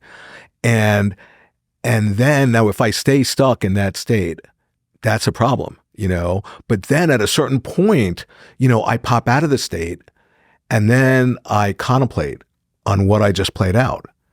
And I get the teachings from it. It's like, oh, wow. So here at one point, I just was experiencing the complex from inside. It was an inside job. I was in a subjective way experiencing what it was like to be unconscious and act out unconsciously. And then the next moment, I'm actually contemplating it objectively, like it's outside of myself, and seeing what I can learn. And then when I get the learning, what happens? I jump in and do it again. I play out the next part of my unconscious, and I point that in my work. That's a way of understanding the shamanic journey. That's the toggling between the amnesia and the anamnesia, one of the concepts, and that I think you illuminate in your book as well, is that Wetiko evokes Wetiko. It is actually contagious. Oh, completely. So if I'm encountering somebody in their kind of in their overrun by Wetiko, it's this contagious field, and it will evoke my own Wetiko and my own reactiveness and my own response. And it's remarkable to me, however much attention and awareness I've cultivated, that it still happens. Yeah. It's like, I'll feel that coming in from my partner or from someone close to me, and I'll be like, somehow it'll evoke that thing. And it's that idea of the Shempa, the hook. Yeah. The being triggered. Exactly. The Shempa. Yeah. Totally. I'm so glad you're bringing that up, because one way of understanding that, when you see the unconscious, right, it's impossible to see the unconscious without your unconscious being activated. It's non-local. Right? And so think about it. You see somebody else is possessed by Wetiko in that moment, right? And they're playing it out. It's going to activate your Wetiko. And then you're at a choice point. Mm-hmm. Like, are you just going to become possessed by the Wetiko that's gotten triggered in you and then act it out, which just like continues the infinite reinforcing feedback loop, the cycle? Or are you going to be aware, oh, wow, that guy is playing out this Wetiko. Now I feel it. Oh, what an opportunity for me, instead of putting my attention out there, to turn it on myself and to reflect upon what in me is being triggered. That's an incredible opportunity. And so, I'm really glad you mentioned that, because particularly when you have like some sort of group, like a collectivity, say if somebody is really, the one who's the leader of the group, if they're possessed by Wetiko and it resonates with other people, whether it's 10 people or 1 million, and they all start to reinforce each other's point of view, that's a collective psychosis. Mm. And then any reflection upon what they're doing, it just gets rejected or integrated in a way to support their psychosis. Right. And that's really sort of evidence of what you're pointing out about the contagiousness of Wetiko. But, then the other part of it is that people who are awakening and who are cultivating compassion, they become, in a way, like antipsychotic agents in the non-local field. Right. Yeah. Equally contagious. And that's what I'm trying to bring. And I know so are you, the idea that as we turn more and more people on, to who they are in a way that unlocks their creativity and their love and compassion. They see the dreamlike nature. They recognize the non-local field. There are a zillion ways of describing it. Then all of a sudden we can get in phase. And, when the 100th monkey idea, when there's a sufficient sort of number of people who are like in resonance in that way, it can dream the rest of the dream into that. That's the sacred power of dreaming. Mm-hmm. Yeah, I mean, it's. I feel so blessed to have had a direct, way to have my way of knowing my own anthro-ontology, what I feel and know in my body through my practice of the medicine journeys, and so many things have pointed me this direction. An early Wachuma journey was a vision that I had where I was in this huge group of people, and we were all going through these same motions, robotically going through the same motions. And I just become aware of these motions that I'm going through.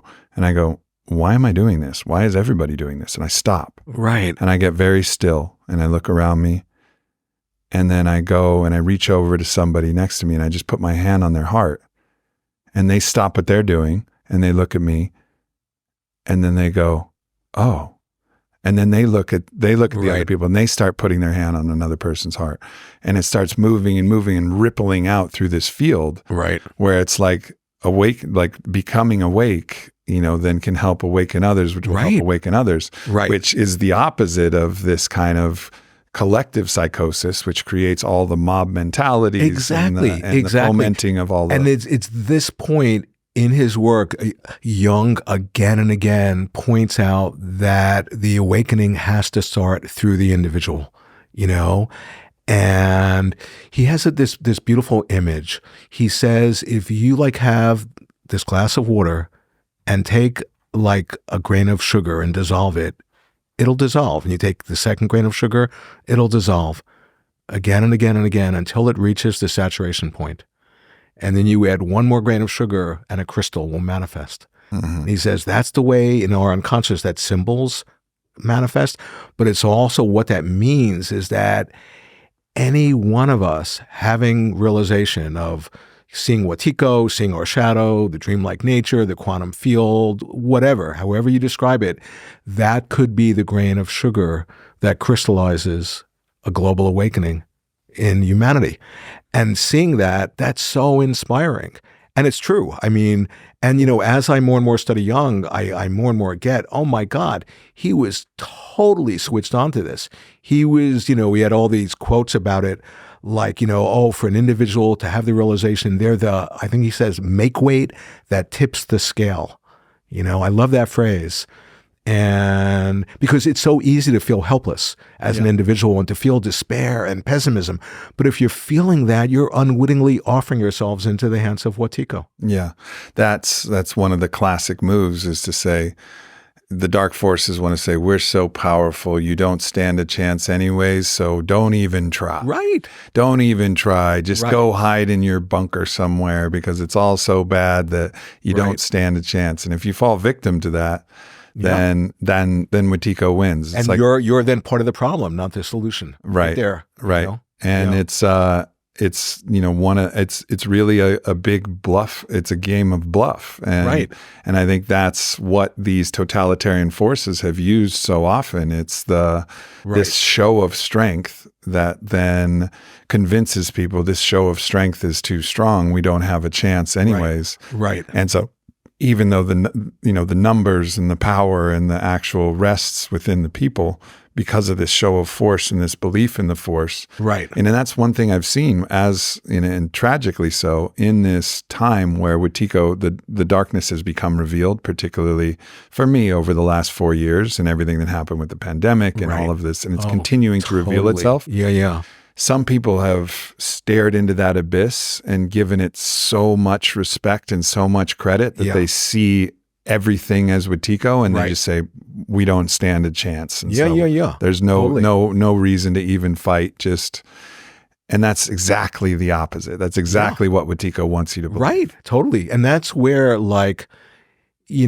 people talk about, I have to get rid of my ego or kill my ego. And I point out, well, that's not quite a correct understanding, because the ego, it doesn't exist in a way. So you have to see through the mirage of the ego, but we have to develop a strong sense of ego or a strong sense of self to encounter these darker forces, or we'll get destroyed, and, so I've learned this. I think about in fairy tales, it's so much symbolic truth is really expressed in fairy tales. And there are some fairy tales where the hero or the heroine, they'll meet the monster in the middle of the fairy tale. And if they turn to fight it, they'll get destroyed because they don't have enough ego strength and they have to run. And that running away isn't cowardice. It's having wisdom. Yeah. But then at a certain point towards the end of the fairy tale, that heroine or hero will meet the monster, and then if they run, that's cowardice. Then they have to face it. And the idea is they've developed ego strength through all the magical encounters they've had in the fairy tale. And typically allies as well.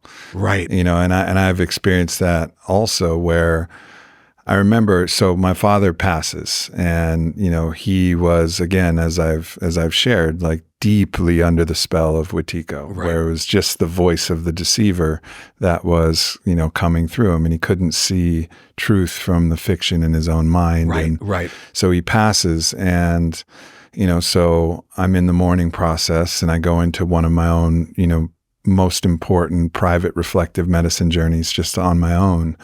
And I encounter this force in its largesse, in its largest extra-dimensional force, and it has this kind of mocking, derisive voice, and it says, I have your father. What are you going to do about it? Right. And I could feel it, and I was like, fuck.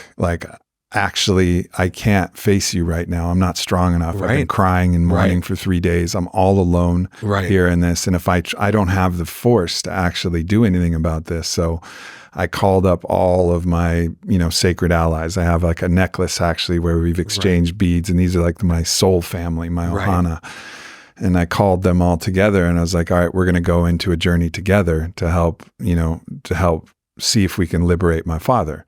Now, whether this is story or actual, again, this is what's playing out in my own psyche. Right. I also think that there's a reasonable chance that these things are actually not only within, but also true without. But in either case, this was the process that was going through me. So we go back into that, and I have all the support. I have, shamans and medicine friends and different powerful people with their voices and drums and prayers and all around me. And we go, again, encounter that force. And for about an hour, we all, in alignment, we are all kind of contesting with this, but it still has my father. It still holds him. And it took like another resurgence of all of us kind of gathering, going back into the medicine again. And as a collective effort, it was like a rugby scrum where if my father was the ball and, this force, Wetiko in its aggregate, was over the ball, we had to just collectively push to liberate my father from this force. And then I saw this just beautiful release. And from there, like my connections in spiritual connections and my ability to access the true voice of my father really opened up from that one moment. But it's exactly the story you're saying. I encountered it. I wasn't strong enough at that point on my own. I needed to, one, be stronger. And also I needed all my allies. But this is the story. This is the hero's journey. Gather the allies, come back. No, it's so funny as you're describing that. I mean, that's an amazing experience. And a part of me just, in a funny way wants to say, oh, that's just your imagination. But the point is like, that's the primordial faculty is our imagination. Yes. Exactly. And wow, that really speaks to me, because I'll share, there's a dream, one of the most amazing dreams I ever had. And in it, I had the recognition I was dreaming. So I was having this lucid dream, and I was flying not only through the air, but through the cosmos, in outer space. And, in Tibetan Buddhism, there's a practice that every practitioner does. It's the 100-syllable mantra. And so I was chanting it. It was almost like that was my fuel. That was fueling my journey through the cosmos. And it was just an unbelievable state. And then I realized, I'm about to land on a planet. And the planet was, I knew right in my mind, this is the planet of the undead. And, the undead vampires, right? So I land. Zombies, yeah. Yeah, right. And I land, and who do I go right up? There's one being I see, and it's this reptilian demon. And I approach him, and I right away know, oh my God, he's eaten my father. He's devoured my father, and there's no way I can save my father, that he's been totally digested and metabolized.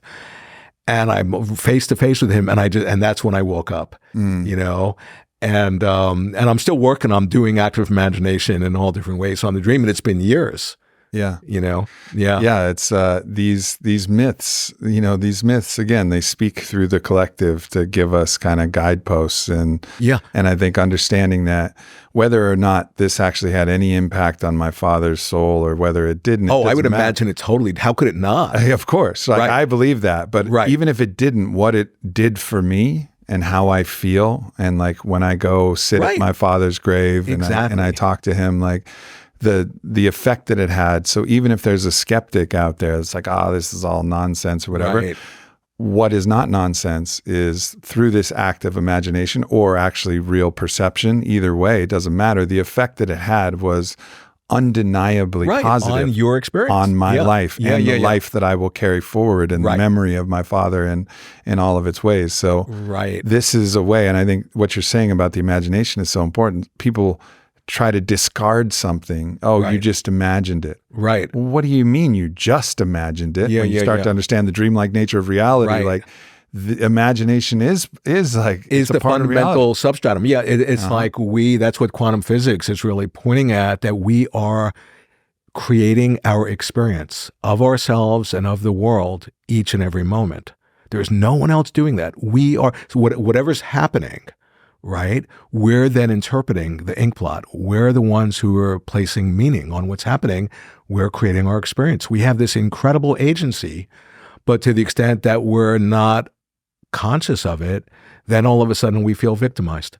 You know, it's very much like that. And then if I could just tell you this one other dream that keeps on coming up, and it's an example of going from the personal point of view of seeing, like if I just were thinking of my father, what happened with my father from the personal point of view, I would be fucked, you know? But thankfully, I was able more and more to access the archetypal dimension. And what I mean is that, oh, well, there's a deeper sort of mythic pattern that's playing out in my life, and I'm just an instrument for something archetypal or higher dimensional to play out. And the dream is very simple. I was with my father. It was, you know, it's after he died. And I say to him, just as like a son saying to a father, you know, Dad, you've really hurt me. And, you know, and I was just expressing like that type of thing to him. And all of a sudden in the dream, this spirit just came into me, and it was like a nuclear bomb. It just exploded to the point where I could barely even contain it. And I barely even opened my mouth to say the words that came out. And the words were, "Get thee behind me, Satan." And then I woke up, and it was like the first part of the dream, it's just Paul trying to work out something with his dad, you know, and the next part of the dream, it was the archetypal myth, because twice Christ said that to Satan, you know, in the Bible. And, you know, and here I was just like a ordinary person, and yet I gotten enlisted into this deeper mythic archetypal drama, and seeing that helped me. Because if I didn't have access to that point of view, you know, I could easily have just pathologized myself for all these wounds and traumas. But then I began to realize, no, there's some deeper, you know, cosmic drama that is playing out through me, and it's playing out through all of us. Yeah. That's the point. Yeah. That idea of "get thee behind me, Satan," it really shows the propulsion of a person on their hero's journey. And all of these traumas and all these things behind you means that it's not isolated in some past pocket that you haven't integrated where it's trauma. It's actually, literally woven back into your history in a way. It's woven into the your story, wholeness, into the wholeness of who you are. So it is actually behind you. You no longer have to face it in front of you over and over and over again. It's actually behind you because you've integrated into part of your story, and you can carry forward with telos. You know, it's so crazy. I'm just having this experience in talking with you that I'm like talking to a part of myself. It's so crazy. Yeah. You know? Yeah. It's been, that was what, reading this book was for me. It was like, oh, wow. Like, here's another person who's really shifted his sights to this force that I've had my sights on as well. And it's just it is like a dream in a way to just know that, there's another traveler of the way who's been eyes locked on this. Yeah. And because like it's so obvious that we both are plugged into the same thing. And, the idea that you and me and all of us, people who are awakening, we can connect with each other and to dream ourselves awake, that's totally within our capability. We already possess the very thing we need. We are that, and in a sense, that's, as I more and more integrate, that's what I'm really, and I know the same with you, that's what we're trying, and, and it's contagious. It can go viral, and I totally see that happening. Yeah. And to be prepared that as we stand more in the polarity of the dispeller of this darkness, also, fully vulnerably aware of our own wounds and our own fallibility. And I think that's also the important part, Because if not, then there's part of the demon, the shadow, the Wetiko that's acting on us. So it's the radical vulnerability, but actually standing for it. We're going to attract the murder of Christ. We're going to attract the murder of, and that's not conflating ourselves with the Christ. Oh, yeah, totally. As soon as we step into that purity, the darkness will be drawn to us. Oh, completely. It's just a law. It's a law of the universe. I so appreciate you saying that, because just even in the last, 6 to 9 months, I've had 2 incredible dreams, and they were basically the same dream. I was like surrounded by archetypal evil in the dream. And the first one, I'm trembling so hard, and I'm chanting like the in Tibetan Buddhism, Padmasambhava is the supreme exorcist, and I'm chanting his mantra, and the dream went on for like an hour, and the whole while I'm just like completely trembling in fear.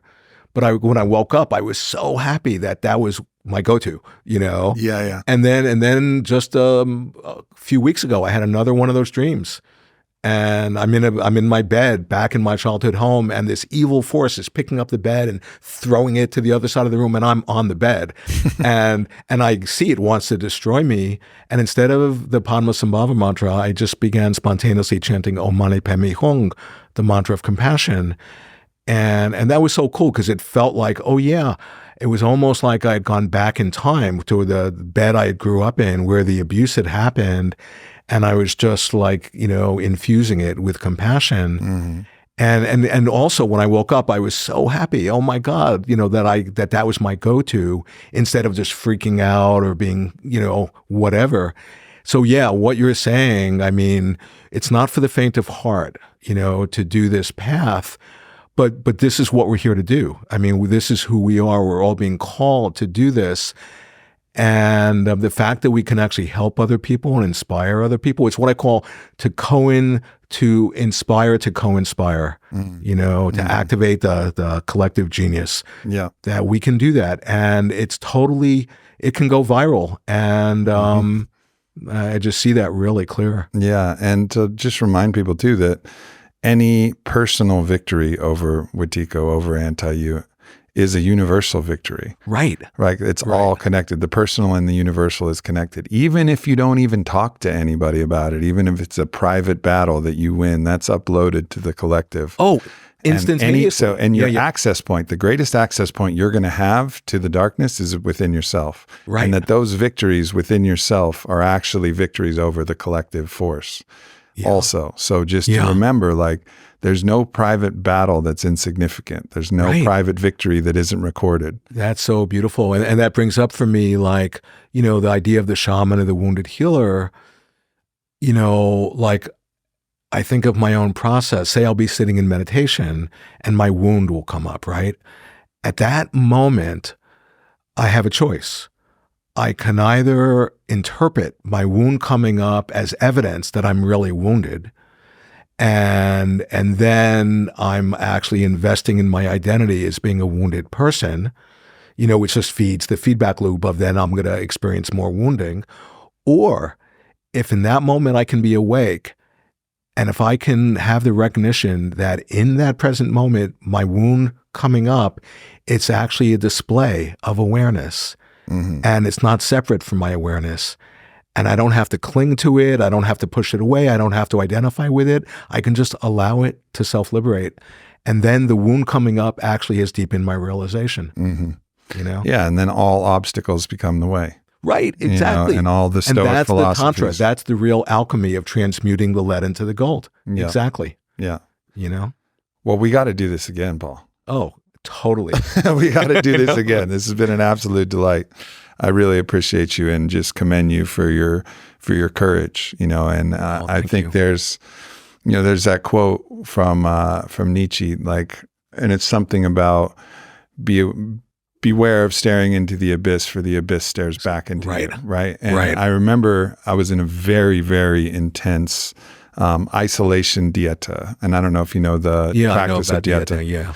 So I was in dieta, and it was just darkness after darkness and and really dealing with my own disgust and horror with everything. And it was visions continually. And it was like, but I stayed with it. And I was like, all right, I know the way out is through. If I turn away, it will just haunt me forever. So I stayed through and I stayed through and I stayed through. And there was a part of me that said, okay, well, the abyss has stared back into me. And now what? Right. And now what? And now to know myself as being able to have the abyss look back into me and say, like, I'm still here.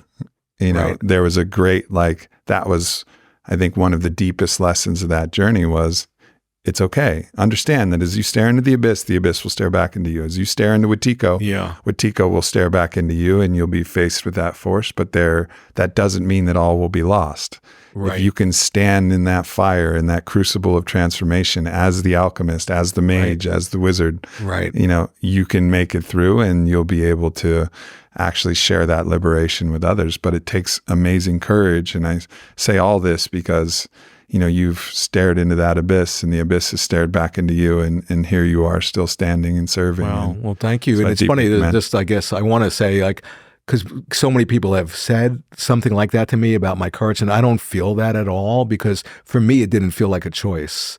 You know, I mean, really, you know. And then one final thought for me, I remember after having, you know, my experience in 1981, 82, you know, the blind woman being, that was just one of them. And there were experiences that made that look sort of minor. And I remember that I met these lamas, you know, back in New York. And of course, I was telling them all of these experiences, these unbelievable, miracle, over-the-top experiences. And they would listen, and, you know, and it's their thing. I mean, they're very fluent and familiar in that realm.